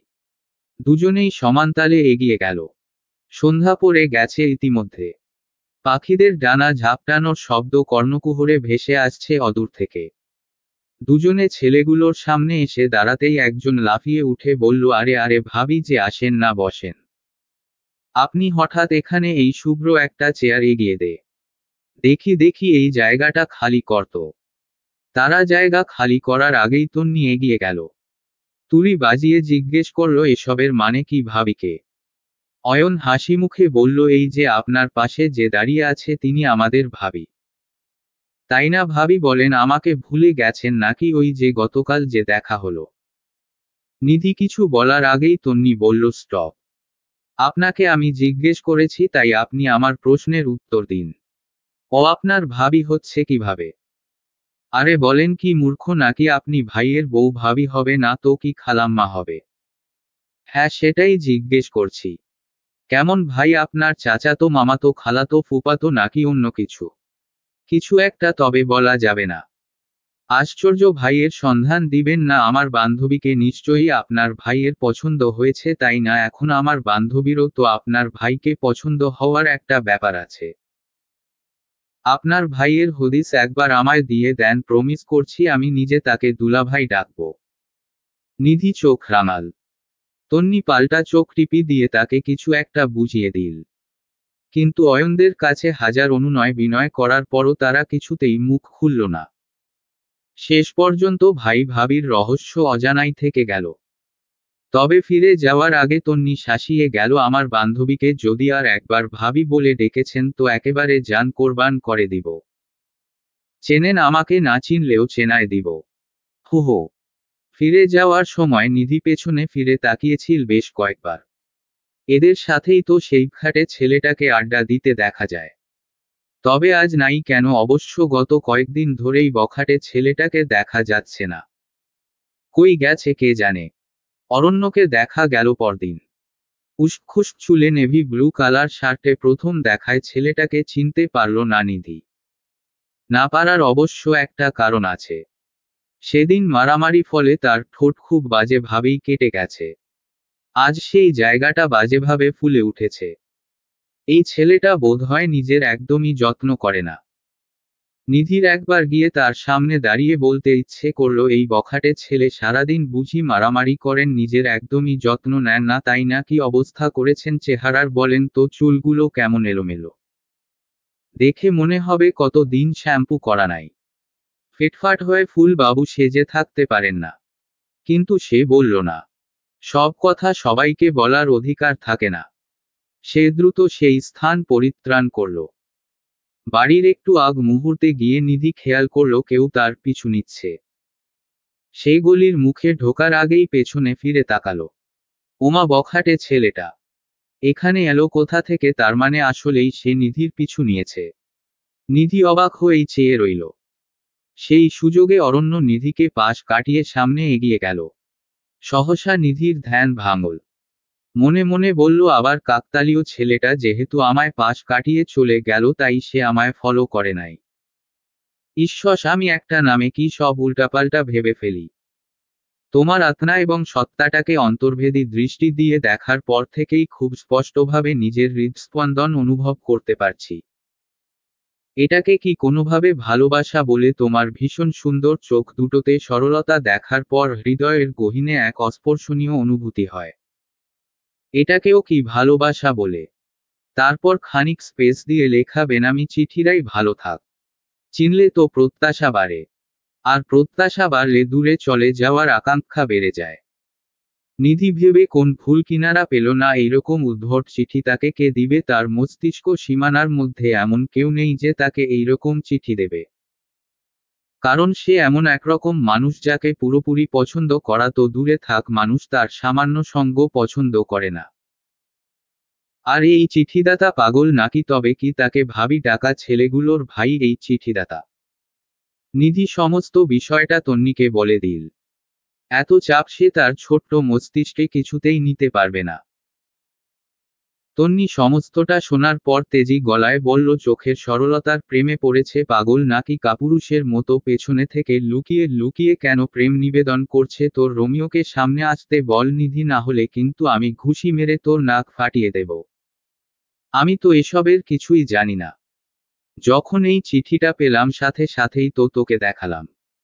এই চিঠি তোকে কে দিয়েছে বল? ওই যে ওই ছেলেগুলো। ও, ভাইয়ের হয়ে ভাবির কাছে ওকালতি করতে আসছে, মুখের উপর ছুঁড়ে ফেলে দিতে পারলি না? চিঠিটা টেনে বাসায় নিয়ে এসে আবার পড়া হচ্ছে। যত সব। তোর ওই রোমিওকে সামনে আসতে বল, না হয় খুব খারাপ হবে বলে দিলাম। তন্নি রাগে গোজগোজ করতে করতে নিধির দিকে তাকালো। আগে কখনো খেয়াল করে নাই, অর্থাৎ সেভাবে খেয়াল করার প্রয়োজন পড়ে নাই। তবে আজ সে পরখ করে দেখল নিধির নেত্র পল্লব জোড়া অবর্ণনীয়। নিধি তন্নির কাছে তার ছোট বোনের মতো। সেই সমস্ত বিপদ থেকে আগলে রেখেছে সহজ সরল নিধিকে। এখন কোথা থেকে এক ছেলে উড়ে এসে জুড়ে বসেছে। না, এটাকে কাটাতে হবে। আজকালকার মানুষের উপর একদম বিশ্বাস নাই। এদের ভিতরে একরকম আর বাহিরের দিকটায় আরেক রকম। নিধিকে কিছুতেই এই দিকে ঝুঁকতে দেওয়া যাবে না। সাবধান করতে হবে, সাবধানে রাখতে হবে। মাঝখানে 2 দিন সবকিছু চুপচাপ। ঘটে যাওয়া ঘটনাগুলো নিয়ে আর কোন উচ্চবাচ্য হয় নাই, এমনকি রাস্তার ধারের ভাবি ভাবি বলে সম্বোধন করা ছেলেগুলোকেও দেখে নাই নিধি। তবে হ্যাঁ, এরই মাঝে অরণ্যকে দেখল একদিন নিজের বাসার ছাদ থেকে। গলির মুখেই সিগারেট হাতে দাঁড়িয়ে আছে। এই ছেলে বোধহয় সিগারেট ছাড়া এক মুহূর্ত থাকতে পারে না।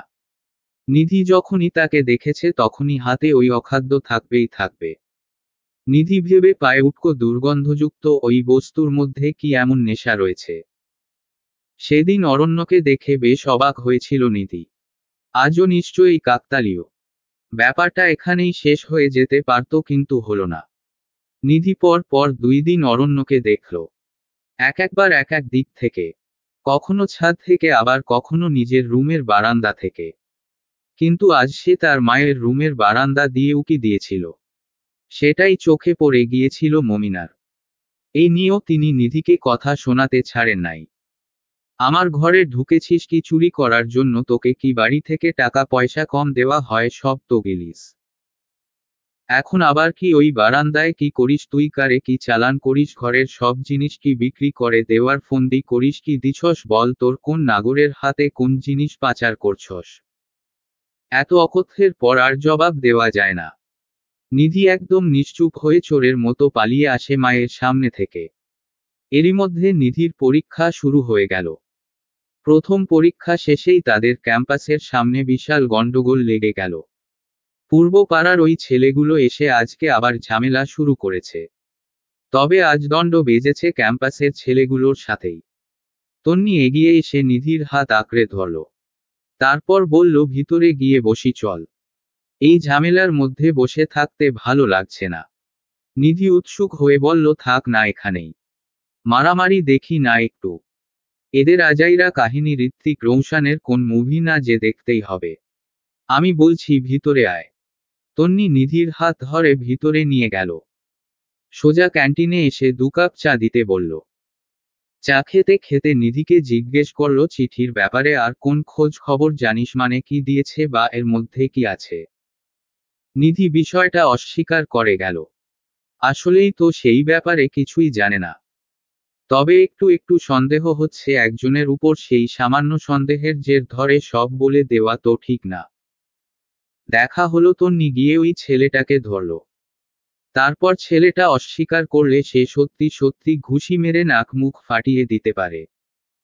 এই দিক দিয়ে তন্নির উপর কোনো বিশ্বাস নেই। একসময় ক্যারাতে শিখেছিল তো তাই মারামারিতে সে ওস্তাদ। চিঠিদাতার খোঁজ পাওয়ার জন্য অবশ্য নিধিকে আর বেশিক্ষণ অপেক্ষা করতে হলো না। আজও পরীক্ষা। এমনিতে এই কয়েকদিন তন্নি নিধির সাথে ছিল, কিন্তু আজ তার এই বিষয়টার পরীক্ষা ছিল না বলে সে ক্যাম্পাসে আসে নাই। সুখময় বসন্ত পেরিয়ে চৈত্রের কাঠফাটা রোদে গ্রীষ্মের পদধ্বনি একটু স্পষ্টভাবেই শোনা যাচ্ছে। নির্জন দুপুর, মাথার উপর খা খা রোদ্দুর, জনশূন্য রাস্তা। এই কড়া রোদ মাথায় নিয়ে হাঁটতে ইচ্ছে করছিল না।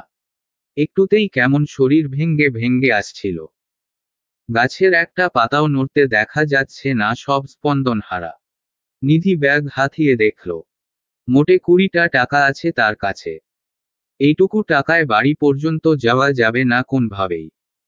অগত্যা হাঁটতে হাঁটতে আর চিন্তা করতে করতে কিছুদূর পর্যন্ত এল। আশেপাশেও তেমন কোন মানুষজন নেই। হাঁটতে হাঁটতে হুট করে মনের গহীন থেকে অরণ্যকে নিয়ে সুপ্ত ভাবনাটা উকি দিল। গতকালও তার বাড়ির সামনে অরণ্যকে দেখা গেছে। তবে এইবার নিধি নিশ্চিত যা ঘটছে তা কাকতালীয় নয়। কারণ কাকতালীয় জিনিস এতবার কখনোই ঘটে না। এটা ইচ্ছাকৃত ভাবেই ঘটছে। অরণ্যর কথা ভাবতে ভাবতে অরণ্যর দেখাও পেয়ে গেল নিধি। রাস্তার ওই পাশে মন্টু মামার দোকানের সামনে আছে। আজকে অবশ্য তার সাথে কার বন্ধুবান্ধবরা কেউ নেই। একাই দাঁড়িয়ে, হাতে এক কাপ চা এবং সিগারেট। পরনে একখানা লাল শার্ট আর জিন্সের প্যান্ট, হাতে ঘড়ি, মাথার চুলগুলো একটু অগোছালো, এভাবেই তাকে দেখতে ভালো লাগছে। নিধি কি মনে করে নিজে থেকেই এগিয়ে গেল। সোজা গিয়ে অরণ্যর পেছনে এসে দাঁড়ালো। গিয়েই কোনরূপ ভনিতাবিহীন জিজ্ঞেস করলো, ইফ ইউ ডোন্ট মাইন্ড, একটা কথা জিজ্ঞেস করব আপনাকে। চায়ের কাপ হাতে অরণ্য ঘুরে তাকালো। নিধিকে দেখে অবাক হলো, দুপা পিছিয়েও গেল। তবে মুখের ভাবভঙ্গিতে সে যে খুব অবাক হয়েছে এটা প্রকাশ করল না। তড়িঘড়ি করে নিধির প্রশ্নের জবাব দিল সে। হ্যাঁ হ্যাঁ, বলুন কি কথা। নিধি ভালো করে তাকিয়ে দেখল। পরিধেয় শার্টের উপরের দুটো বোতাম বরাবরের মতোই খোলা। নিধি জিজ্ঞেস করল, আচ্ছা আপনি কি আমায় কোনোভাবে ফলো করছেন? অরণ্য ভনিতা না করে সোজা উত্তর দিল, হু করি। নিধির বুকের মধ্যে কেমন ধক করে উঠল। নিজেকে যথেষ্ট স্বাভাবিক রেখে জিজ্ঞেস করল, কেন করেন জানতে পারি? আমি বেশ কিছুদিন লক্ষ্য করছি আপনার এই ব্যাপারটা। জানি না কেন করি, তবে ভালো লাগে। আপনাকে ফলো করতে আমার ভালো লাগে। বাই দা ওয়ে, তুমি বয়সে আমার থেকে অনেক ছোট, আপনি করে না বলে তুমি করেই বলি। অরণ্য নিধির চোখে চোখ রেখে উত্তর দিল, এভাবেই বুঝি সবাইকে ফলো করেন? সবাইকেই ফলো করতে আপনার ভালো লাগে? আশ্চর্য। না, শুধু তোমাকেই। দৃঢ় কণ্ঠে জবাব দিল অরণ্য। চিঠিও আপনি দিয়েছিলেন? হু, আমি পাঠিয়েছিলাম। কেন? ওই যে বললাম ভালো লাগে। আর ভালো লাগার তো কোন সংজ্ঞা হয় না। এখানে কেন জিজ্ঞেস করলে আমি কোন উত্তর দিতে পারবো না। এতই যখন ভালো লাগে তাহলে চিঠি কেন বন্ধুদের হাত দিয়ে পাঠিয়েছেন? আপনি নিজে কেন কাপুরুষের মতো পেছনে লুকিয়ে আছেন? আপনার হাত নেই, আপনি চিঠি দিতে পারেন না? আমার কাজ ছিল, প্রচুর ব্যস্ত ছিলাম। তাই রাজকার্য উদ্ধার করতে গিয়েছিলেন বোধহয়। আর আমাকে ভাবির ডাকে? ওরা আপনারই বন্ধু তাই না? আমাকে ভাবি ডাকার সার্টিফিকেট কি আমি ওদেরকে দিয়েছিলাম? কড়া কণ্ঠে শুধাল নিধি। না, আমি দিয়েছি।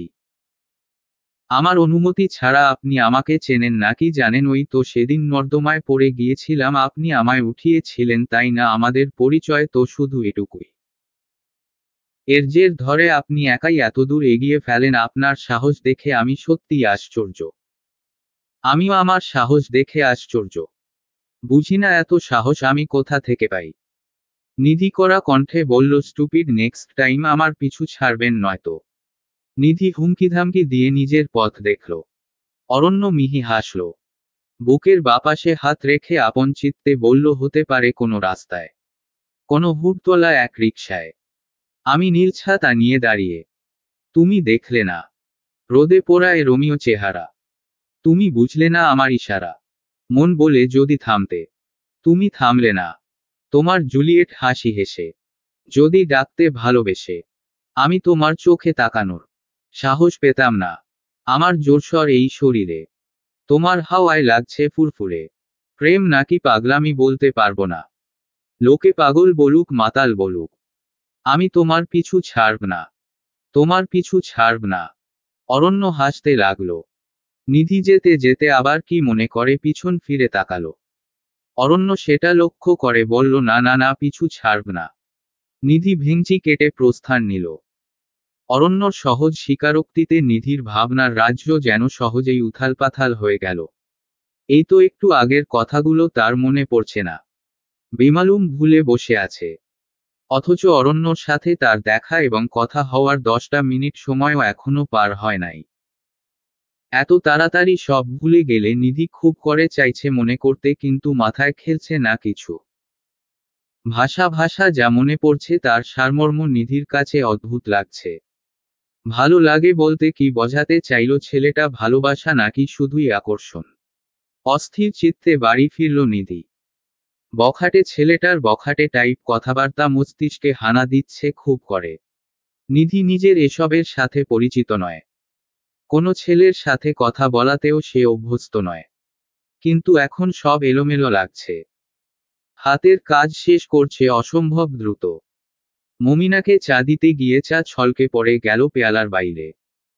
তা দেখে তিনি নিধিকে ধমকে জিজ্ঞেস করলেন, কি সমস্যা তোর, এত তাড়াহুড়া করছিস কেন? রাজকার্য উদ্ধার করতে যাচ্ছিস, ট্রেন মিস হয়ে যাচ্ছে।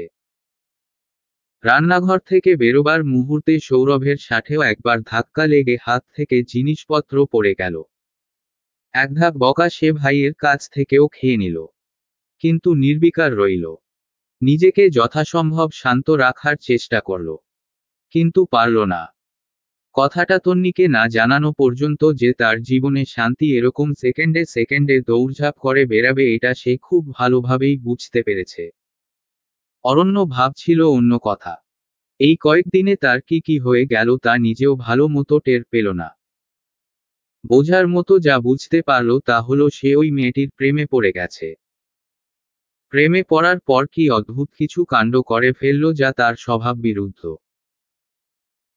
প্রতিদিন নিধিকে অনুসরণ করতে করতে গিয়ে তার বাড়ি চিনে আসা, কখনো কখনো একটা নজর দেখার ইচ্ছে হলে বাড়ির সামনের মাঠে অথবা সাইডে কোনো এক জায়গায় দাঁড়িয়ে থাকত বহু প্রতীক্ষিত মুখ দর্শন না করা পর্যন্ত। এটাকে কি পাগলামি বলে? না বলেই তো আর, পাগলামি তো ভালোবাসারই একটা অংশ। তবে আজ যে নিধিকে হরহর করে সব কথা বলে দিল, এখন কি হবে? নিধি কি তাকে প্রচণ্ড ঘৃণা করতে শুরু করবে, কথা বলবে না আর? খানিক চিন্তায় অরণ্যর ভ্রুযুগল কুঞ্চিত হল। কপালে পরপর কয়েকটা বাজ পড়ল। সামনেই নির্বাচন।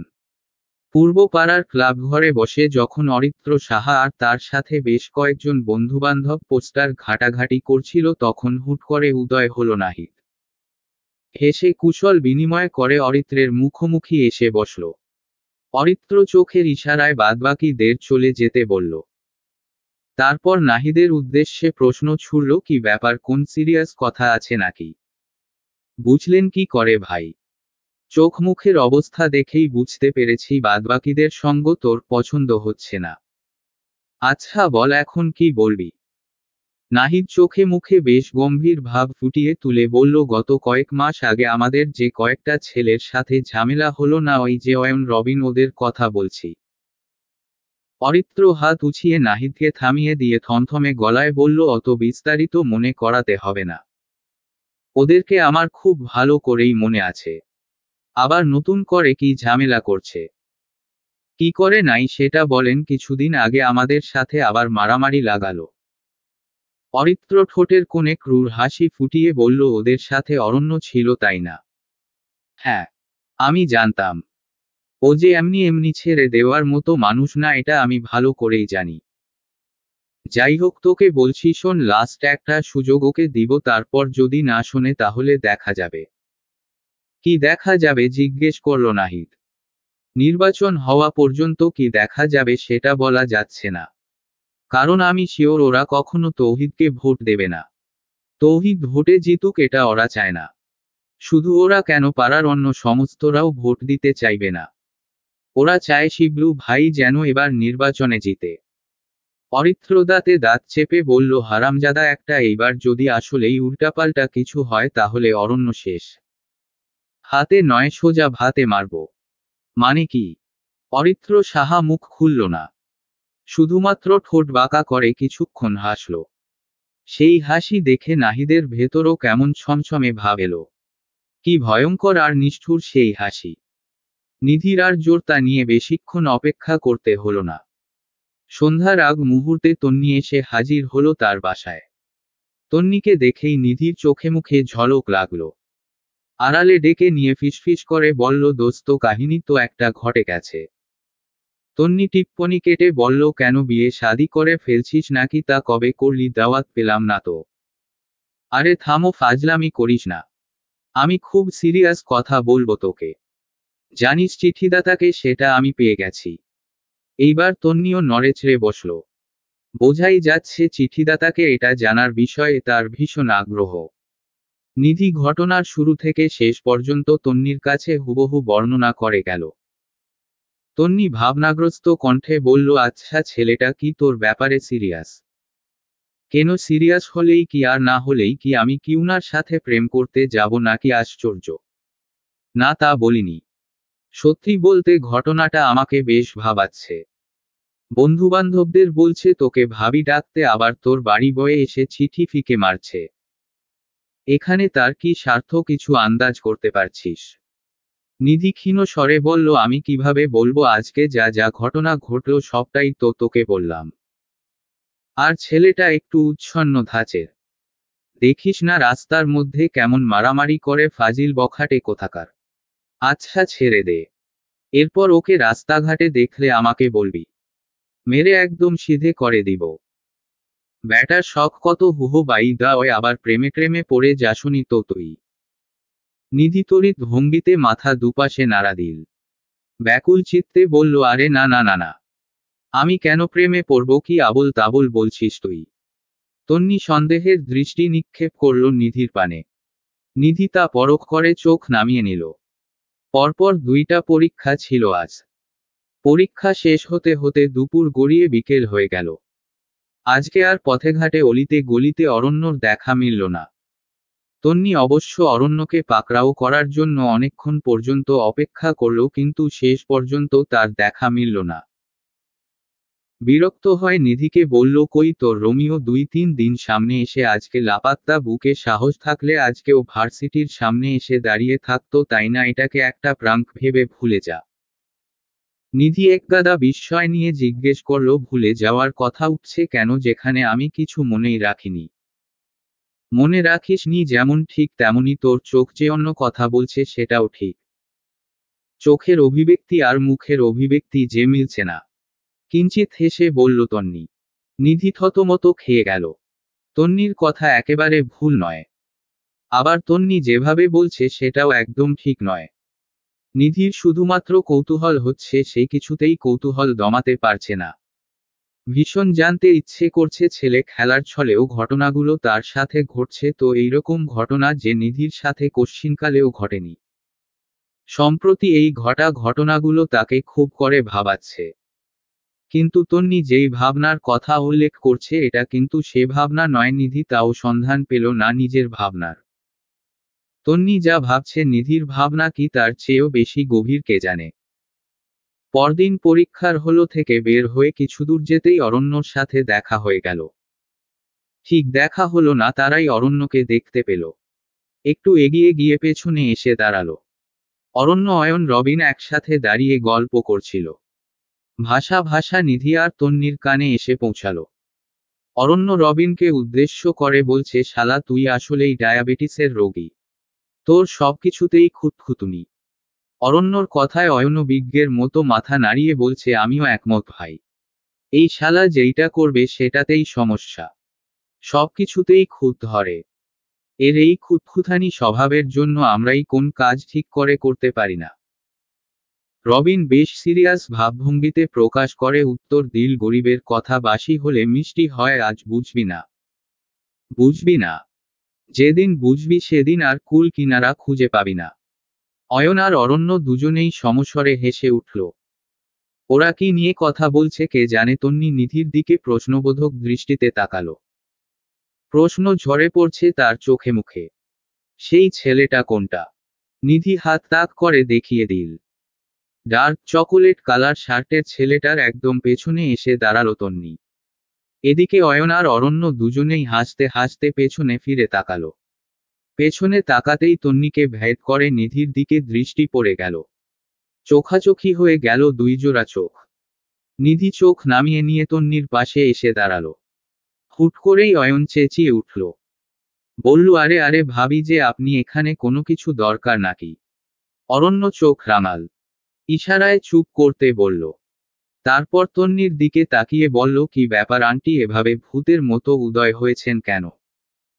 আন্টি সম্বোধনে তন্নির মুখ আপনা আপনি হাঁ হয়ে গেল। নিধিও অবাক হয়ে তাকিয়েছিল। অরণ্য ফের বলল, কি ব্যাপার আন্টি, হাল হয়ে আছেন কেন? মুখে মাছি ঢুকবে তো।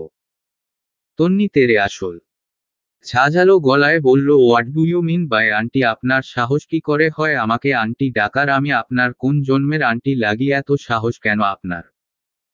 অরণ্য মুচকি হেসে বলল, আমার সাহস একটু বেশিই।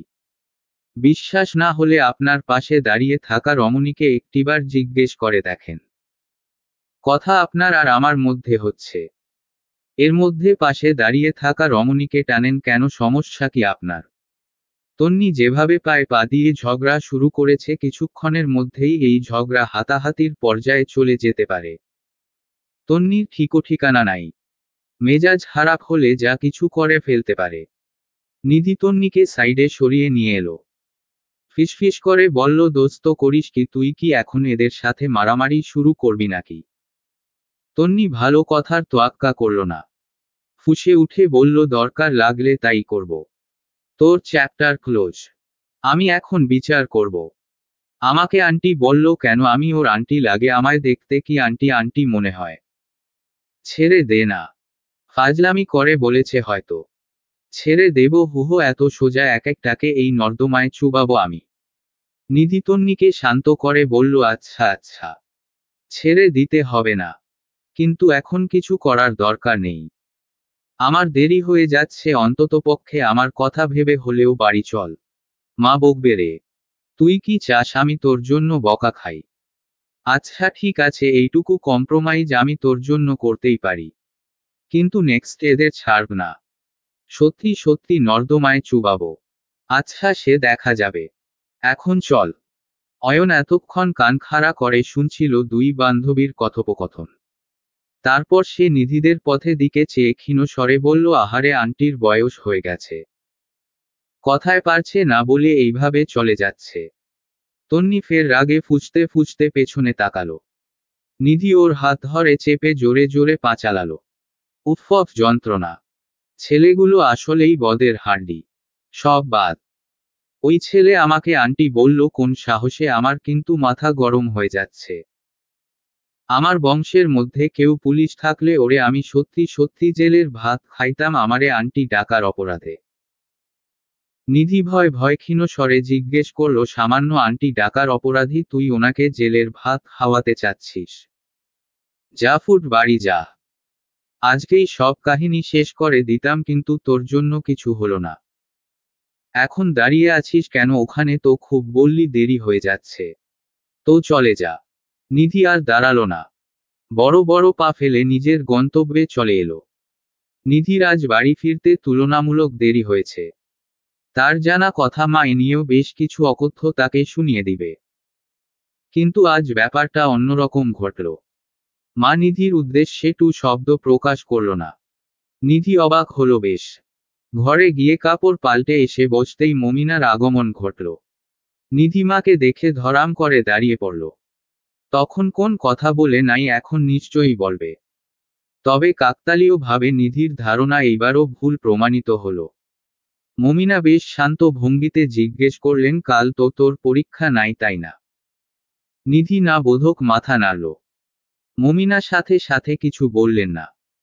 কিছুক্ষণ সময় নিয়ে বললেন, তাহলে কার বাসায় থাকিস কেমন? কাল কয়েকজন মেহমান আসবে। আচ্ছা ঠিক আছে, কাল তাহলে ক্লাসে যাব না। মমিনা আর কথা না বাড়িয়ে উঠে গেলেন। নিধি একবার জিজ্ঞেস করতে চেয়েছিল কাল কে আসবে, কিন্তু করল না। হয়তো তার সৎ মায়ের বাপের বাড়ি থেকে কেউ আসবে।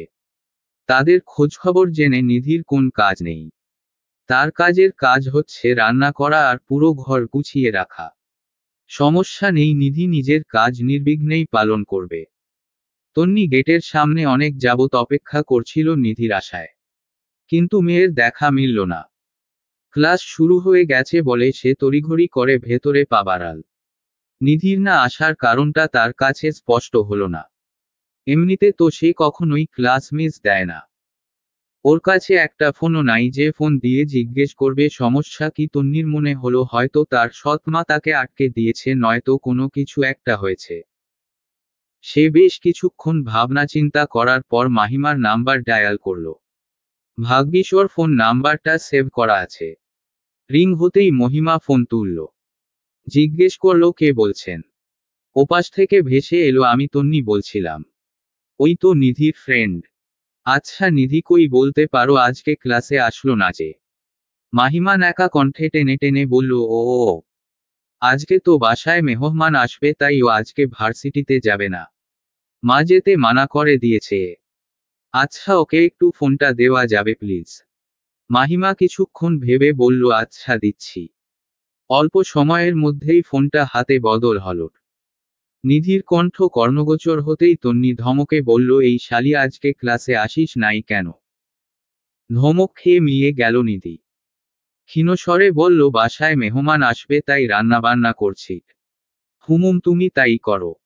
বাড়িতে ঝিগিরি না করে মানুষের বাড়ি গিয়ে কর যা। কাল পরীক্ষা আছে, কথাটা যেন মাথায় থাকে। আচ্ছা রাখছি এখন। আর শোন, নোটগুলো পারলে তোর ছোট ভাইয়ের হাতে পাঠিয়ে দিস। আমার কাছে সব নাই। আল্লাহ ভালো জানে কাল পরীক্ষায় কি করব। নিধি ফোন রেখে দিল। এমন সময় রান্নাঘরের দরজায় পা রাখল মমিনা। নিধিকে উদ্দেশ্য করে বলল, তোর আর রান্নাঘরে থেকে কাজ নাই, যা ভিতরে যা। কিন্তু মা, আমার তো রান্না পুরোপুরি শেষ হয় নাই। আরেকটু বাকি আছে, শেষ হোক তারপর যাচ্ছি। ওইটুকু আমি শেষ করে নিচ্ছি, যা তুই। তারপর মাহিমাকে চোখের ইশারা করলেন নিধিকে নিয়ে যাওয়ার জন্য। সে এক প্রকার জোর করেই নিধিকে রান্নাঘর থেকে বের করল। নিধি তো অবাক, কাল থেকে তার মা বোনের কি হয়েছে, তারা এইরকম অস্বাভাবিক আচরণ করছে কেন? নিঃসন্দেহে তাদের আচরণ ভীষণ ভালো, যা এতদিন নিধি মনে মনে চেয়ে এসেছে। কিন্তু তারপরেও তার কাছে ভীষণ অস্বাভাবিক ঠেকেছে। মা বোন তো কখনো তার সাথে এতটা ভালো ছিল না। মাহিমা নিধিকে নিজের ঘরে নিয়ে এলো। সত্যি বলতে খানিকটা সময়ের জন্য মা বোনের এতটা সান্নিধ্য তাকে খুব আনন্দ দিচ্ছে। এরকম আনন্দ তার জীবনে কখনো আসেনি। তো তাই নিধি আরও অবাক হলো তখন যখন মাহিমা তার একদম নতুন একটা মসলিন শাড়ি নিধিকে দিয়ে বলল, নাও এটা পরে নাও। নিধি জানে এই মেয়েটার সাজগোজ এবং কাপড়চোপড়ের ব্যাপারে খুব সিরিয়াস। একটা পুরাতন কাপড়ও কাউকে ধরতে দেয় না। সেই মেয়ে আজ তার প্রিয় শাড়িটা নিধিকে দিয়ে দিচ্ছে, কিন্তু কেন? নিধি আমতা আমতা করে বলল, আমাকে শাড়ি দিচ্ছ কেন? আমি কি শাড়ি পরি নাকি? তাছাড়া এটা তো তোমার প্রিয় শাড়ি, কিছুদিন আগেই না কিনলে, আমাকে দিচ্ছ কেন এটা? মাহিমা স্বতঃস্ফূর্ত ভঙ্গিতে বলল, আরে পরো তো। 10টা না 5টা না, তুমি আমার একটা মাত্র বোন, শুধু একটা শাড়ি কেন তোমাকে? তো আমি আমার জানটাও দিতে পারি, নাও নাও পরো। আমি বাইরে অপেক্ষা করছি। মাহিমা বাহিরে চলে গেল। নিধি ঠায় দাঁড়িয়ে রইল ওখানটায়। অতিভক্তি যে চোরের লক্ষণ, এটা তার খুব ভালো করেই জানা আছে। তবে মাহিমার কথা অনুযায়ী সে শাড়িটা গায়ে জড়িয়ে নেয়। আয়নার সামনে দাঁড়িয়ে হঠাৎ ইচ্ছে হলো মাথায় ঘোমটা দিয়ে বউ সাজতেন। নিধি যেই মুহূর্তে মাথায় ঘোমটা দিয়ে নিজেকে আয়নায় দেখল, ঠিক সেই মুহূর্তে তার কাছে অতিভক্তি চোরের লক্ষণের কারণটা প্রকাশ পেয়ে গেল। সহসা চোখের কোলে অশ্রু এসে ভিড় জমাল। এত ভালো ব্যবহার, এত ভালোবাসা, সব বৃথা। জীবনটা নিয়ে তার এত আফসোস হচ্ছে, যা বলার মতো না। এতটা অসহায়ত্ব এসে ভর করেছে যে মরে যেতে ইচ্ছে করছে। নিধি হাতের সাহায্যে চোখের পানি মুছে নিল, কিন্তু পরক্ষণেই আবার চোখজোড়া অশ্রু জলে ভেসে যাচ্ছে। সে আশেপাশে তাকালো। এই পৃথিবীতে এত মানুষ, দিনে এত মানুষের আনাগোনা হচ্ছে, দুটোই কোলাহল, অথচ তাকে সাহায্য করার মতো কেউ নেই। এতটাই অসহায় আর একলা সে, এমন বিপদে মায়ের কথা বারবার মনে পড়ছে। তার নিজের মা বেঁচে থাকলে এমন হতো না নিশ্চয়ই। নিধির ভাবনার মাঝেই দরজা খুলে গেল। মাহিমা এসেছে। নিধির আপাদমস্তক পরখ করে সে বলল, ও আচ্ছা রেডি তুমি? হ্যাঁ, ঠিকঠাক লাগছে দেখতে তোমাকে, তবে মুখে প্রসাধনী নাই তাই একটু কম কম লাগছে। আসো তোমাকে হালকা সাজিয়ে দিই। এই আন্টি আমাদের ভাবি কই? ছেলেগুলোর সাথে ঝগড়া করার একদম মুড ছিল না তন্নির। এমনিতেই নিধি না আসায় তার মন খারাপ, তার মধ্যে ক্লাসে অমনোযোগী থাকার কারণে স্যারের কাছে বকা খেয়েছে। তাই সে কিছুটা আত্মসমর্পণের ভঙ্গিতে বলল আজকে ক্লাসে আসে নাই। অরণ্য পাশেই দাঁড়িয়েছিল। তন্নি আজকে তাকে ভালো করে লক্ষ্য করল। ছেলেটার বিশেষত্ব বোধহয় একটাই, সে খুব ভালো করে এবং যত্ন সহকারে সিগারেটের ধোঁয়া ছাড়তে পারে। তার সিগারেট খাওয়া দেখে মনে হচ্ছে এটা বোধহয় খুব মজার ব্যাপার। বলা বাহুল্য, অরণ্যর হাতে সিগারেট দেখে তন্নিরও সিগারেট খাওয়ার স্বাদ জাগল। সে অরণ্যকে উদ্দেশ্য করে বলল, আপনি এত সিগারেট খান কেন? আপনাকে যতবারই দেখেছি ততবারই আপনার হাতে সিগারেট থাকবে মাস্ট। কারণ কি? অরণ্য নির্লিপ্ততাভাবে জবাব দিল, ভালো লাগে, এটা ছাড়া দেখানোর মতো কোনো কারণ নেই। বাই দ্য ওয়ে, আপনার বান্ধবী আসে নাই কেন? আমার বান্ধবীকে দিয়ে আপনার কাজ কি? সরু কণ্ঠে বলল তন্নির। না, কাজ আবার কি থাকবে, এমনিতেই দেখা করতাম। ওর আজকে না আসার কারণ কি? বিয়ে। আজকে ওর বিয়ে, তাই আসে নাই। দায়সারা ভাবে জবাব দিলে তন্নি। অরণ্য হাসতে হাসতে বলল, বিয়ে? ওর বিয়ে হয়ে যাচ্ছে আর আমি জানি না, এটা আবার হয় নাকি? আপনার কি মনে হয় ও আপনাকে জানিয়ে তারপর বিয়ে করব? আপনি নিজেকে হঠাৎ এতটা ইম্পর্ট্যান্ট ভাবছেন কেন বলেন তো? ওমা, ইম্পর্ট্যান্ট ভাববো কেন? ভাবনা ছাড়াই আমি ইম্পর্ট্যান্ট। স্বাগতিক করল অরণ্য। তন্নি আশেপাশে তাকিয়ে হাসল। ক্যাম্পাস থেকে সবাই একে একে বের হচ্ছে। বেশ জটলা পেকে গেছে জায়গায় জায়গায়।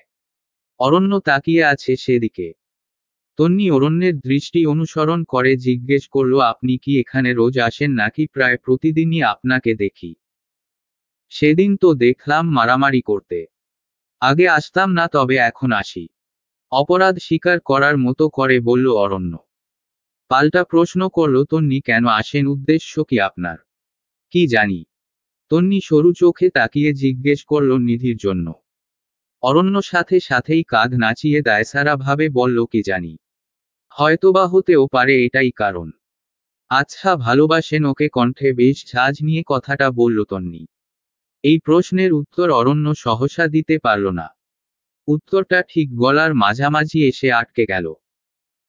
নিধিকে তার ভালো লাগে, ঠিক তাকে দেখতে ভালো লাগে, মাঝে মাঝে তার জন্য মনে পাগলামি ভর করে। এটা কি কোন ভাবে ভালোবাসা হতে পারে? প্রশ্নটা কিসের? একবার তন্নিকে করে দেখবে, উত্তর কি আদৌ তার কাছ থেকে মিলবে।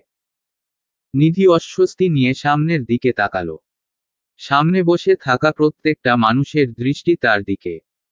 আর সে জোরসড় হয়ে ভীতু দৃষ্টিতে তাকিয়ে আছে। সামনে বসে থাকা ভদ্রমহিলা নিধিকে বেশ বিচক্ষণ ভাবে পা থেকে মাথা পর্যন্ত পর্যবেক্ষণ করছে। এ থেকে তার অস্বস্তি বাড়ছে বই কি কমছে না। বারবার পরিধেয় জামা কাপড় হাতড়ে ঠিক করার চেষ্টা।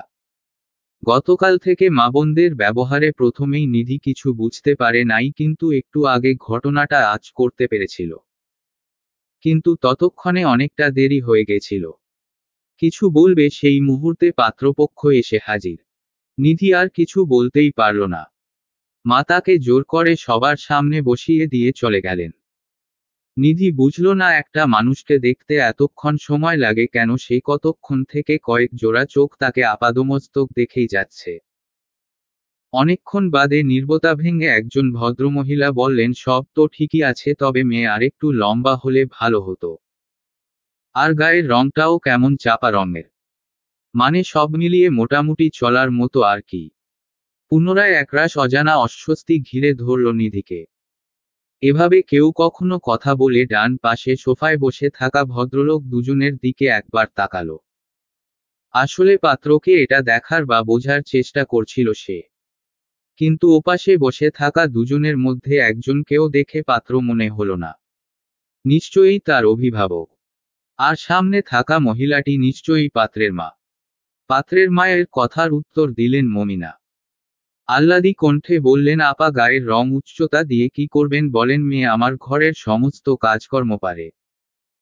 খাঁটি বাংলা ভাষায় ঘরকন্যা বলে যাকে বলেই তিনি সযত্নে নিধির মাথায় হাত বুলিয়ে দিলেন। নিধি মনে মনে হেসে কুলকিনারা খুঁজে পেল না। মানুষ কি পরিমাণ স্বার্থপর! এক সময় দূর দূর করা মেয়েটাকেও আজ নিজের স্বার্থে তীব্র ভালোবাসায় বুকে টেনে নিচ্ছে। জীবনে পথ চলতে গেলে আর কত প্রকার মানুষ দেখতে হবে তা নিধির জানা নেই।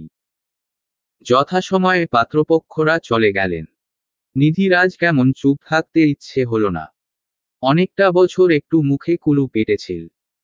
আজ যদি মুখ খুলে দুটো কথা বলা হয় তাহলে কি খুব বেশি অন্যায় হয়ে যাবে? বাবাও নাই, দোকানের কাজে রংপুর গেছে। বাবা থাকলে নিশ্চয়ই কোন না কোন একটা উপায় বের করাই যেত। কিন্তু ব্যাপারটা তো নিধিকে ঘিরে। নিধি ইচ্ছে করলেই পারে তাদের সবার বিরুদ্ধে যেতে। কিন্তু এই ব্যাপারটা যে তার স্বভাববিরুদ্ধ। এতকাল চুপচাপ থাকা মেয়েটা আজ ফুঁসে উঠতেও ভয় পাচ্ছে। তবে ভয়টা বেশিক্ষণ আড়াল করতে পারল না নিধিকে। অনেক সহ্য করেছে সময়, এখন নিজেও চায় না নিধি আর কিছু সহ্য করুক। মাহিমার একটা কথায় নিধি ঝা ঝা করে উঠল। মাহিমা এসে নিধিকে কানে মুখে ফিসফিস করে জিজ্ঞেস করল, কি ব্যাপার, বর পছন্দ হয়েছে নাকি? ওখানে উপস্থিত ছিল সবাই, অর্থাৎ নিধির সৎ ভাই সৌরভ, মাহিমা এবং মমিনা। কারো তোয়াক্কা না করেই নিধি ঝাঝালো কণ্ঠে বলল, তোমাদের সমস্যাটা কি পেয়েছো কি তোমরা আমাকে হাতের পুতুল? যখন যেভাবে ইচ্ছে সেভাবে আমায় ঘোরাবে? এত বড় সাহস বা অধিকার তোমাদেরকে কি আমি দিয়েছি? ছোটবেলা থেকে যেভাবে বলেছো সেভাবেই চলেছি, তাও তোমাদের সম্মানে। তাতেই মনে করেছো আমি মূল্যহীন মেরুদণ্ডের ভীত নাই, তাই না? তারপর মমিনার দিকে একরাশ ঘৃণার দৃষ্টিতে তাকিয়ে বলল, ছোটবেলা থেকে আমার মা ছিল না বিধায় আমি তোমাকে মা ডেকেছিলাম। তুমি দিনে দিনে তার এই প্রতিদান দিচ্ছ। তুমি তোমার ছেলে মেয়েদের মা হতে পেরেছ, কিন্তু আমার বাবার মেয়ের মা হতে পারো নাই। এটা অবশ্যই তোমার চরম ব্যর্থতা, কারণ আমার বাবা আমাকে একটু ভালোবাসার লক্ষ্যেই তোমাকে তোমার ছেলে মেয়ে সমেত বিয়ে করেছিল। এইটুকু বলে থামল নিধি। ক্রোধে আর রাগে তার সারা শরীর কাঁপছে। উপস্থিত সবাই নিধির মুখে এ সমস্ত কথা শুনে থ বনে গেছে। নিধি মানে আসলেই তাদের সামনে দাঁড়িয়ে থাকা মেয়েটি নিধি, সে বলছে এত বড় বড় কথা, এটা আদৌ সম্ভব? মমিনা কি ভাবল কে জানে। তবে নিধিকে উদ্দেশ্য করে চাপা কণ্ঠে বললেন, তোকে কখনো সতীনের মেয়ে ভেবেছি? তুই কোন আক্কেলে এত বড় বড় কথা শোনাস আমাকে? নামক হারাম কোথাকার! ছোটবেলা থেকে যে বড় করছি সেটা চোখে পড়ে না? তোর ভালো চাই দেখেই সামাজিকভাবে প্রতিষ্ঠিত একটা ছেলের সাথে, তাও নিজেদের আত্মীয়দের মধ্যে তোর বিয়ে দিচ্ছি। নয়তো আমার কি ঠেকা পড়ছে তোর ভালো চাইব?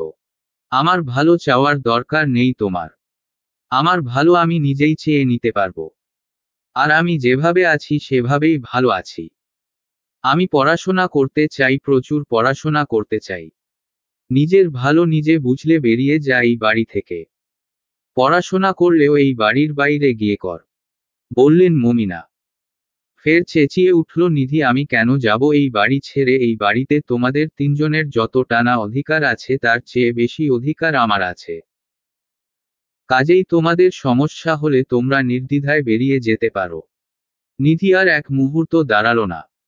বড় বড় পা ফেলে নিজের ঘরের দিকে এগিয়ে গেল। মমিনা কিছু বলার অবকাশ পেল না। দুই রতি মেয়ের সাহস দেখি তিনি হতবাক। সৌরভ আর মাহিমা এতক্ষণ নীরব দর্শক হয়ে সবটা দেখছিল। এবার দুজনেই মায়ের পাশে এসে বসল। সৌরভ হিংস্র গলায় বলল, এইবার ওর কোন একটা ব্যবস্থা করো মা। ঘরে এসে আর দু চোখের পানি আটকে রাখতে পারল না নিধি। আজ যে কথাগুলো বলেছে তার সম্পূর্ণ বাধ্য হয়ে।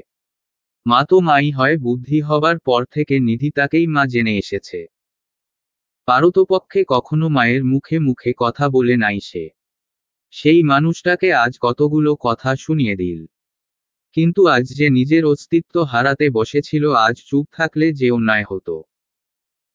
নিধি জানে না আর যা ঘটনা ঘটল তার প্রতিক্রিয়া হিসেবে তার জীবনে কি ঘটবে। অরণ্য বাড়ি ফিরে বাবাকে দেখতে পেল না। মায়ের খোঁজে চলে এলো রান্নাঘরে। অনন্য মায়ের সাথে রান্নাঘরে কাজে সাহায্য করছিল। তা দেখে অরণ্য বলল, মা এই টুকটুকি আবার রান্না শিখলো কবে থেকে? 2 দিন আগেই না দেখলাম হাফ প্যান্ট পরে সারা বাড়ি ঘুরে বেড়াতে। অনন্যা মুখ বাঁকিয়ে বলল, হুহো আমি আর আগের মতো ছোট নেই ভাইয়া। এখন কিন্তু যথেষ্ট বড় হয়েছি। ও আচ্ছা আচ্ছা। এখন তাহলে তোর বিয়ে দিতে হবে। মা কি বলো, কোন পাত্র ঠিক করে রাখছো, নাকি তোমার মেয়ের জন্য, নাকি তোমার মেয়ে নিজেই নিজেকে ঠিক করছে? অনন্যা তেড়ে এসে বলল, একদম বাজে কথা বলবা না ভাইয়া।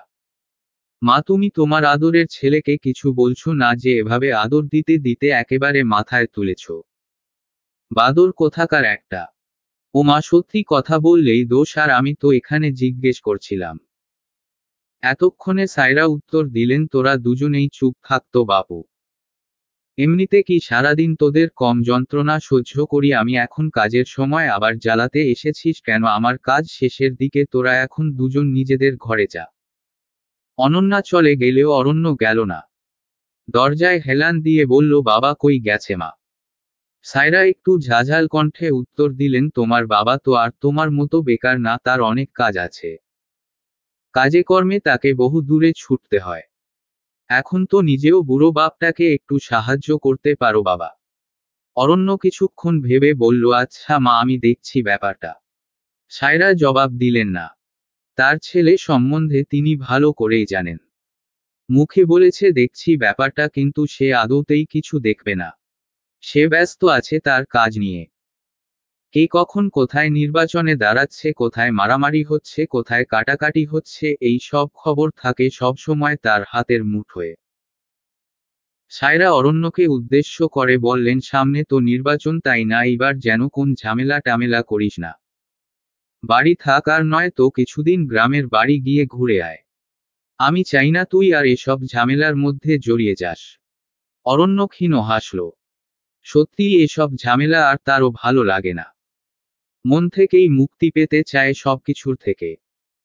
কিন্তু ব্যাপারটা এমন যে যতবারই ছাড়া পেতে চায় সে ততবারই কোন না কোনোভাবে আষ্ঠে পৃষ্ঠে জড়িয়ে ধরে। আসলেই 2-1 দিন এই শহরের বাহিরে থেকে ঘুরে আসতে পারলে ভালো লাগতো। কিন্তু সেটাও তো সম্ভব নয়। এই শহরে অবস্থানরত এক মানবী আছে যে ক্ষণে ক্ষণে অরণ্যকে টানে। সেই মায়ামো মানবীর চোখে মুখের অদ্ভুত বিষণ্ণতা প্রাকৃতিক দৃশ্যের মতনই সুন্দরতম দৃশ্য। অরণ্য সেই অগোছালো জীবনে একটু তো সোনা ঝলমল আলো বয়ে এনেছে মেয়েটি। নিরানন্দ জীবনে স্বস্তির সুবাতাস বয়ে এনেছে। অরণ্য একটু একটু করে ভালোবাসতে শুরু করেছে। বিন্দু বিন্দু বালিকণা যেমন একদিন বিশাল বিস্তরের রূপ নেয়, ঠিক এরকম ভাবে এই ভালোবাসাও হয়তো একদিন বিশালে পরিণত হবে। কি অদ্ভুত! মেয়েটার কথা মনে পড়লেই ধূপছায়া রঙের ঘোলাটে 2500 জোনাকির উড়াউড়ি চোখে পড়ে। মনের মাঝে ভালোবাসার রোশনাইয়ে ভরে গেল। ভালোবাসার জায়গাটা আপন শক্তিতে নির্দ্বিধায় পথ চিনে নিতে পারে। এত ভালো লাগা ছেড়ে অরণ্য আরেক জায়গায় গিয়ে থাকতে পারবে, কখনো কষ্ট হবে না বুঝি? রোজ নিয়ম করে একবার মেয়েটা কিছু খেলে দেখা না দেখলে দিন কিছুতেই কাটতে চায় না। যাই হোক, যেভাবেই হোক 24টা ঘন্টা তো কাটাতে হবে, তাই না? পৃথিবীটা বড্ড বিচিত্র। তার চেয়েও বেশি বিচিত্র পৃথিবীতে অবস্থানকারী মানুষ এবং মানুষের অনুভূতিগুলো। কিছু অনুভূতি ধরাশায়ী করা মুশকিল। এই অনুভূতিগুলো ঠিক কবে শুরু হয়, কার জন্য শুরু হয়, কখন শুরু হয় তা বোঝা বড় দায়। এই যে ইদানিং প্রায়ই অরণ্যকে দেখলে নিধির বুকের মধ্যে অজানা কাঁপন ধরে, এটা কেন হয় নিধি বোঝে না। বোঝার খুব করে চেষ্টা করে, তবুও বিষয়টা মাথায় ধরে না। এত কঠিন একটা বিষয়ের প্যাচের মধ্যে সে কি করে পড়ল কে জানে। হাসান সাহেব কাজ থেকে ফিরে এসেছেন দিন 2 আগে। এসে গতদিনের সমস্ত ঘটনা শুনলেন। কড়া ভাষায় শাসন করলেন স্ত্রীকে। সাফ সাফ জানিয়ে দিলেন এই বাসায় আমার মেয়ে সম্পর্কে যেকোনো মতামত নেওয়ার অধিকার আমার আছে এবং আমার মেয়ের আছে। দয়া করে এই বিষয়ে তোমাদের নাক না গলালেও হবে। এছাড়াও আলাদা করে মাহিমা এবং সৌরভকে বেশ কটাক্ষ করলেন। সংসারে এই ধরনের ঝামেলা তিনি দেখতে দেখতে অভ্যস্ত। অনেকক্ষণ আগে থেকেই দেখে আসছেন তার মেয়েটা এতকাল চুপ করে থাকলেও আজ আর পারলেন না। নিধিকে সে প্রচণ্ড ভালোবাসে। তার কথা ভেবেই বাড়িতে সৎ মায়ের আগমন। সেই মা মেয়েকে কি দিল জীবনে যাকগে যা হয়েছে তা গেছে। তবে তিনি নিধিকেও কড়া শাসনে আদেশ দিলেন যে যাই বলুক না কেন সব সময় নিজের অধিকার প্রতিষ্ঠায় সচেষ্ট থাকবে। তুমি ছাড়া তোমার অধিকার কেউ খর্ব করতে পারবে না। আর সবচেয়ে বড় কথা অন্যায় কখনো চুপ থাকবে না। নিধি বাবার কথাগুলো মাথায় রাখল। এটা ভেবে খুশি হলো যে বাবা সব ধরনের পরিস্থিতিতে তার সাথে আছে। মাঝে সাঝে রাস্তাঘাটে চলার ক্ষেত্রে অরণ্যর সাথে নিধির চোখাচোখি হয়ে যায়। সেদিন তন্নির সাথে অরণ্যকে বকবকও করতে দেখছে। দুজনে গোপনে কি এমন সলা পরামর্শ করে কে জানে। কৌতূহল থাকলেও নিধি এ বিষয়ে তন্নিকে কিছু জিজ্ঞেস করে নাই। 2 দিন বাদে তন্নি নিজে থেকে এসেই তার কাছে বলতে শুরু করলো, বুঝলি দোস্ত, দুলাভাই মানুষটা আসলেই খুব ভালো। একটু মারামারি করার অভ্যাস আছে বটে, তবে মনটা ভীষণ ভালো। আমার তো তাকে খুব পছন্দ হয়েছে। নিধি চোখ পাকিয়ে জিজ্ঞেস করলো, দুলাভাই কার কথা বলছিস? আরে অরণ্য ভাইয়ের কথা বলছি। সে দারুণ একটা মানুষ। তোর সাথে বোধ হয় সেভাবে কথা হয়নি তাই না? এই দেখ, সাথে যতক্ষণ তার কথা হবে ততক্ষণই তোর প্রসঙ্গ নিয়ে আসবে, কিন্তু তোর সাথে সে সরাসরি কথা বলবে না। আশ্চর্য ধাঁচের মানুষ। নিধি খাবি খাওয়া মাছের মতো করে বলল, সে আবার তোর দুলাভাই হতে যাবে কোন দুঃখে? এসব কি যাতা কথা বলিস? বলি মাথা ঠিক আছে তোর? আমার মাথা একদম ঠিক। তোর বর হলে আমার দুলাভাই হবে না, সে আমি আগে থেকেই প্র্যাকটিস করে রাখছিলাম আর কি। দুলাভাইকে বলেছি বিয়ের পর তোরা হানিমুনে গেলে আমাকেও সাথে নিয়ে যেতে হবে। কাঁধ ঝাঁকিয়ে কথাগুলো বলল তন্নি। নিধি বিস্ময়ে হা হয়ে রইল। তার অগোচরে জল এতদূর গড়িয়েছে। নিধি তন্নির সামনে থেকে সরে এলো। সে নিশ্চিত ভাবে বুঝে গেছে তোদের সবার মাথা খারাপ হয়ে গেছে। তবে নিধি এসব বলে নিজেকে যতই সান্ত্বনা দিক না কেন মনের মধ্যে তার উথাল পাথাল ঝড়। এটা সত্যি যে প্রতিদিন অরণ্যের একবার দর্শনে তার সারাদিনটা স্বাচ্ছন্দ্যে কেটে যায়। তখন মায়ের বোকাও সাধারণ মনে হয়। কষ্ট লাগে না আর। ভাই বোনের অবহেলা আগে খুব কষ্ট দিত, এখন আর দেয় না। অবশ্য তাদের অবহেলা নিয়ে ভাবার সুযোগটাই আসে না। হাতে কাজ ব্যতীত যতটুকু সময় সে মুক্ত থাকে ততক্ষণ ভাবনার রাজ্য দখল করে নেয় এক বখাটে। যে কিনা রাস্তায় গুন্ডামি করে বেড়ায়, মারামারি করে, অমসৃণ ঠোঁট দুটো কেটে ফেলে।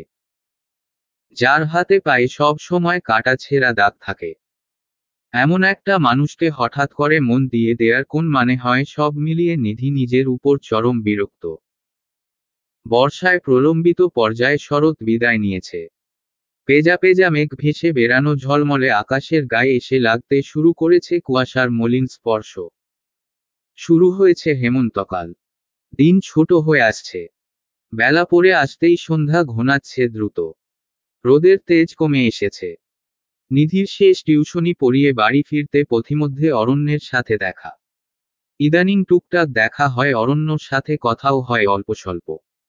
প্রতিবারের মতো এবারও অরণ্যকে দেখা মাত্র আর্স্ট হয়ে পড়ল সে। অরণ্য স্বভাবসুলভ হাসি হেসে বলল, ভালো আছো? অথচ দিনের শুরুতে যখন অরণ্যর সাথে দেখা হয়েছিল ঠিক তখনও সে এই কথাটাই জিজ্ঞেস করেছে। অরণ্যর এইসব লাগাম ছাড়া কথাবার্তা শুনে নিধির হাসি পায় প্রচণ্ড। সে হাসে না, ধৈর্য সহকারে উত্তর দেয়, হ্যাঁ ভালো আছি। আপনি ভালো আছেন? হ্যাঁ বিন্দাস। বাড়ি যাচ্ছ নাকি? হুমুম। ছোট্ট করে উত্তর দিল নিধি। সন্ধ্যার সময় এভাবে একা বের হওয়া কি ঠিক? তার মধ্যে এই এলাকাটা খুব একটা ভালো না। কখন কি বিপদ আপদ হয়ে যায় বলা তো যায় না। তাই বলি টিউশনির সময়টা কি চেঞ্জ করা যায় না? সময়টাকে আরেকটু আগে এনে নেওয়া যায় না? সপ্তাহে 3 দিন টিউশনি থেকে বাড়ি ফেরার পথে প্রতিদিনই অরণ্যর সাথে দেখা হয়। মানে এটা রোজগার রুটিনে পরিণত হয়েছে। নিধি ভাবছিল অরণ্য হয়তো তাকে পছন্দ করে বলেই রোজ নিয়ম করে দেখা করতে আসা। তবে আজ বুঝল এর পিছনে অন্য একটা কারণ আছে। এই তো যদি ভুল করে কখনো অনাকাঙ্ক্ষিত কোন বিপদ হয় তার থেকে নিজেকে বাঁচাতেই সে পাহারাদার হয়ে যায়। ওষ্ঠকোণে মিহি হাসি ফুটে উঠল নিধির। চাপা কণ্ঠে বলল, আচ্ছা দেখি, চেষ্টা করব আমি। চেষ্টা না, এটা তোমাকে করতে হবে। দরকার লাগলে টিউশনি ছেড়ে দিবা। পৃথিবীতে কি মানুষের অভাব আছে নাকি কত মানুষ পড়ার জন্য টিচার খুঁজে বেড়াচ্ছে? নিধি হেসে উত্তর দিল, পৃথিবীতে অভাব নেই যেমন ঠিক তেমনি আমাদের এই পাড়ায় অভাব আছে। আচ্ছা যাই হোক, সন্ধ্যা হয়ে যাচ্ছে, আসছি কেমন? ভালো থাকবেন। অরণ্য তৎক্ষণাৎ মনে মনে বলল, ভালো থাকার কেড়ে নিয়ে আবার আহ্লাদ করে বলতে আসছে, ভালো থাকবেন কেমন? মনে জাগরণে কোনোভাবেই তো আমি ভালো থাকতে পারছি না। তুমি ভালো থাকার কথা বললেই বুঝি ভালো থাকবো? মনের কথা মনের মধ্যে চেপে সে মুখে বলল, চলো এগিয়ে দিয়ে আসি। না না, আমি যেতে পারবো। আপনাকে আর কষ্ট করে আসতে হবে না। এত পাকনামি করো কেন? সামান্য একটুখানি এগিয়ে দিয়ে এলে মোটেও কষ্ট হবে না। আর তোমাকে যে শুধুমাত্র এগিয়ে দেওয়ার জন্য যাচ্ছি ব্যাপারটা এমন নয়, আমার একটু কাজ আছে ওইদিকে। চলো। অগত্যা নিধি অরণ্য সাথে পথ চলতে লাগলো। পথিমধ্যে দুজনেই নিশ্চুপ। নিধি বাড়ির সামনে এসে অরণ্যকে বলল, ধন্যবাদ। শুধু ধন্যবাদ? বাড়িতে বসে এক কাপ চা খাওয়ার অফার তো করতে পারতে, তাই না? ফের জোরতা এসে আঁকড়ে ধরল নিধিকে। এই সামান্য সৌজন্যতার বিষয়টুকু তো তার মাথা থেকে বেরিয়েই গিয়েছিল। মাথা চুলকে মুখে আর্স্ট ভাবটা বজায় রেখেই বলল, যদি বাড়ির ভেতর আসতেন। অরণ্য হিসেবে বলল, আজ তো নিজে থেকে নিমন্ত্রণ নিলাম। যেদিন তুমি স্বইচ্ছেই যেতে বলবে সেদিন। আজ আসছি কেমন? নিধি ডানে বায়ে মাথা নাড়াল। অরণ্য চলে যেতে উদ্যত হল। এমন সময় হুট করে নিধি পিছু ডাকল। অরণ্য পিছন ফিরে তাকাতেই সে মিহি কণ্ঠে বলল, আপনি না? খুব ভালো। খুব ভালো। সাদার মায়া আর মন মাতানো সুবাসে ছেয়ে থাকা শিউলি ফুল আঙিনায় উজাড় হয়ে পড়ে আছে। দোলনচাপার হৃদয় ছুঁয়ে যাওয়া সুগন্ধ নিধিকে টেনে আঙ্গিনায় নিয়ে গেল। প্রতিদিন ভোরেই এইরকম করে ফুলগুলো ছড়িয়ে ছিটিয়ে পড়ে থাকে। শিউলি ফুল তার বেশ লাগে। এই তো এখন এই শিউলি ফুলগুলো কুড়িয়ে নিয়ে গিয়ে সে যত্ন করে রেখে দিবে। তারপর সব কাজ শেষে যখন সময় পাবে তখন সুই সুতোয় মালা গাঁথতে বসে পড়বে। যদিও শিউলি ফুলের মালাগুলো স্থায়ী হয় না, একটুতেই নুয়ে পড়ে। এটা নিধির অন্যতম শখ। সারি সারি মেঘ ভেসে বেড়ানো আকাশের গায়ে এসে পড়ছে কুয়াশার আলতো স্পর্শ। তন্নি আর সে দুজন রাস্তার কিনারে ধরে হাঁটছিল। তন্নির ক্ষীণ আশা রয়েছে, হাঁটতে হাঁটতে নিশ্চয়ই সে তার দুলাভাইয়ের দেখা পেয়ে যাবে। তাই বারবার ঘাড় ঘুরিয়ে এপাশ ওপাশ করছে। ব্যাপারটা বুঝতে পেরে নিজেকে জিজ্ঞেস করলো, আচ্ছা হঠাৎ করে উনার এত বড় ফ্যান হয়ে গেলি কিভাবে? উনি না প্রথমে তোকে আন্টি সম্বোধন করেছিল, তখন তো প্রচুর রাগ করেছিলি। মনে মনে বোধহয় তার 14 গোষ্ঠীও উদ্ধার করে ফেলেছিস। আর এখন? তন্নি উচ্ছ্বাস নিয়ে বলল, আরে বলিস না ভাইয়া, মানুষটা অসাধারণ, দারুণ মারামারি করে রে।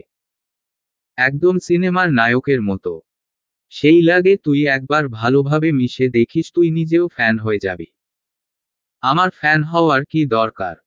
ও হ্যাঁ, তাই তো। তোর আর ফ্যান হওয়ার কি দরকার? ভাইয়া নিজেই তো তোর ফ্যান হয়ে বসে আছে। জানিস, ভাইয়ার ছোট বোনের সাথে একদিন দেখা হয়েছিল। সেও ভীষণ ভালো, ভাইয়ার থেকে সম্ভবত তোর কথা শুনেছিল। আমাকে বারবার জিজ্ঞেস করলো তোর কথা।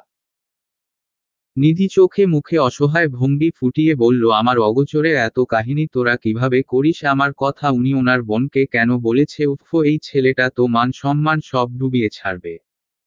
ডুবাবে না। সে তোকে ভালোবাসে। সবকিছু ভুলে গিয়ে একবার মেনে নিয়েই দেখ না। আমার জীবনটা সম্পর্কে তোর তো জানা আছে, তাই না? তারপরও কিভাবে বলছিস এই কথা? তোর কি মনে হয় আমার এরকম আটমৌরে জীবনে কারো সাথে প্রেম ভালোবাসা সম্পর্কে জোড়াতে পারবে? এই জিনিসটা যত এড়াতে পারবো ততই আমার জন্য ভালো। এমনিতেই তো টিকে আছি যুদ্ধ করে। যার মা নাই সে বোঝে সমাজে টিকে থাকা কতটা কঠিন।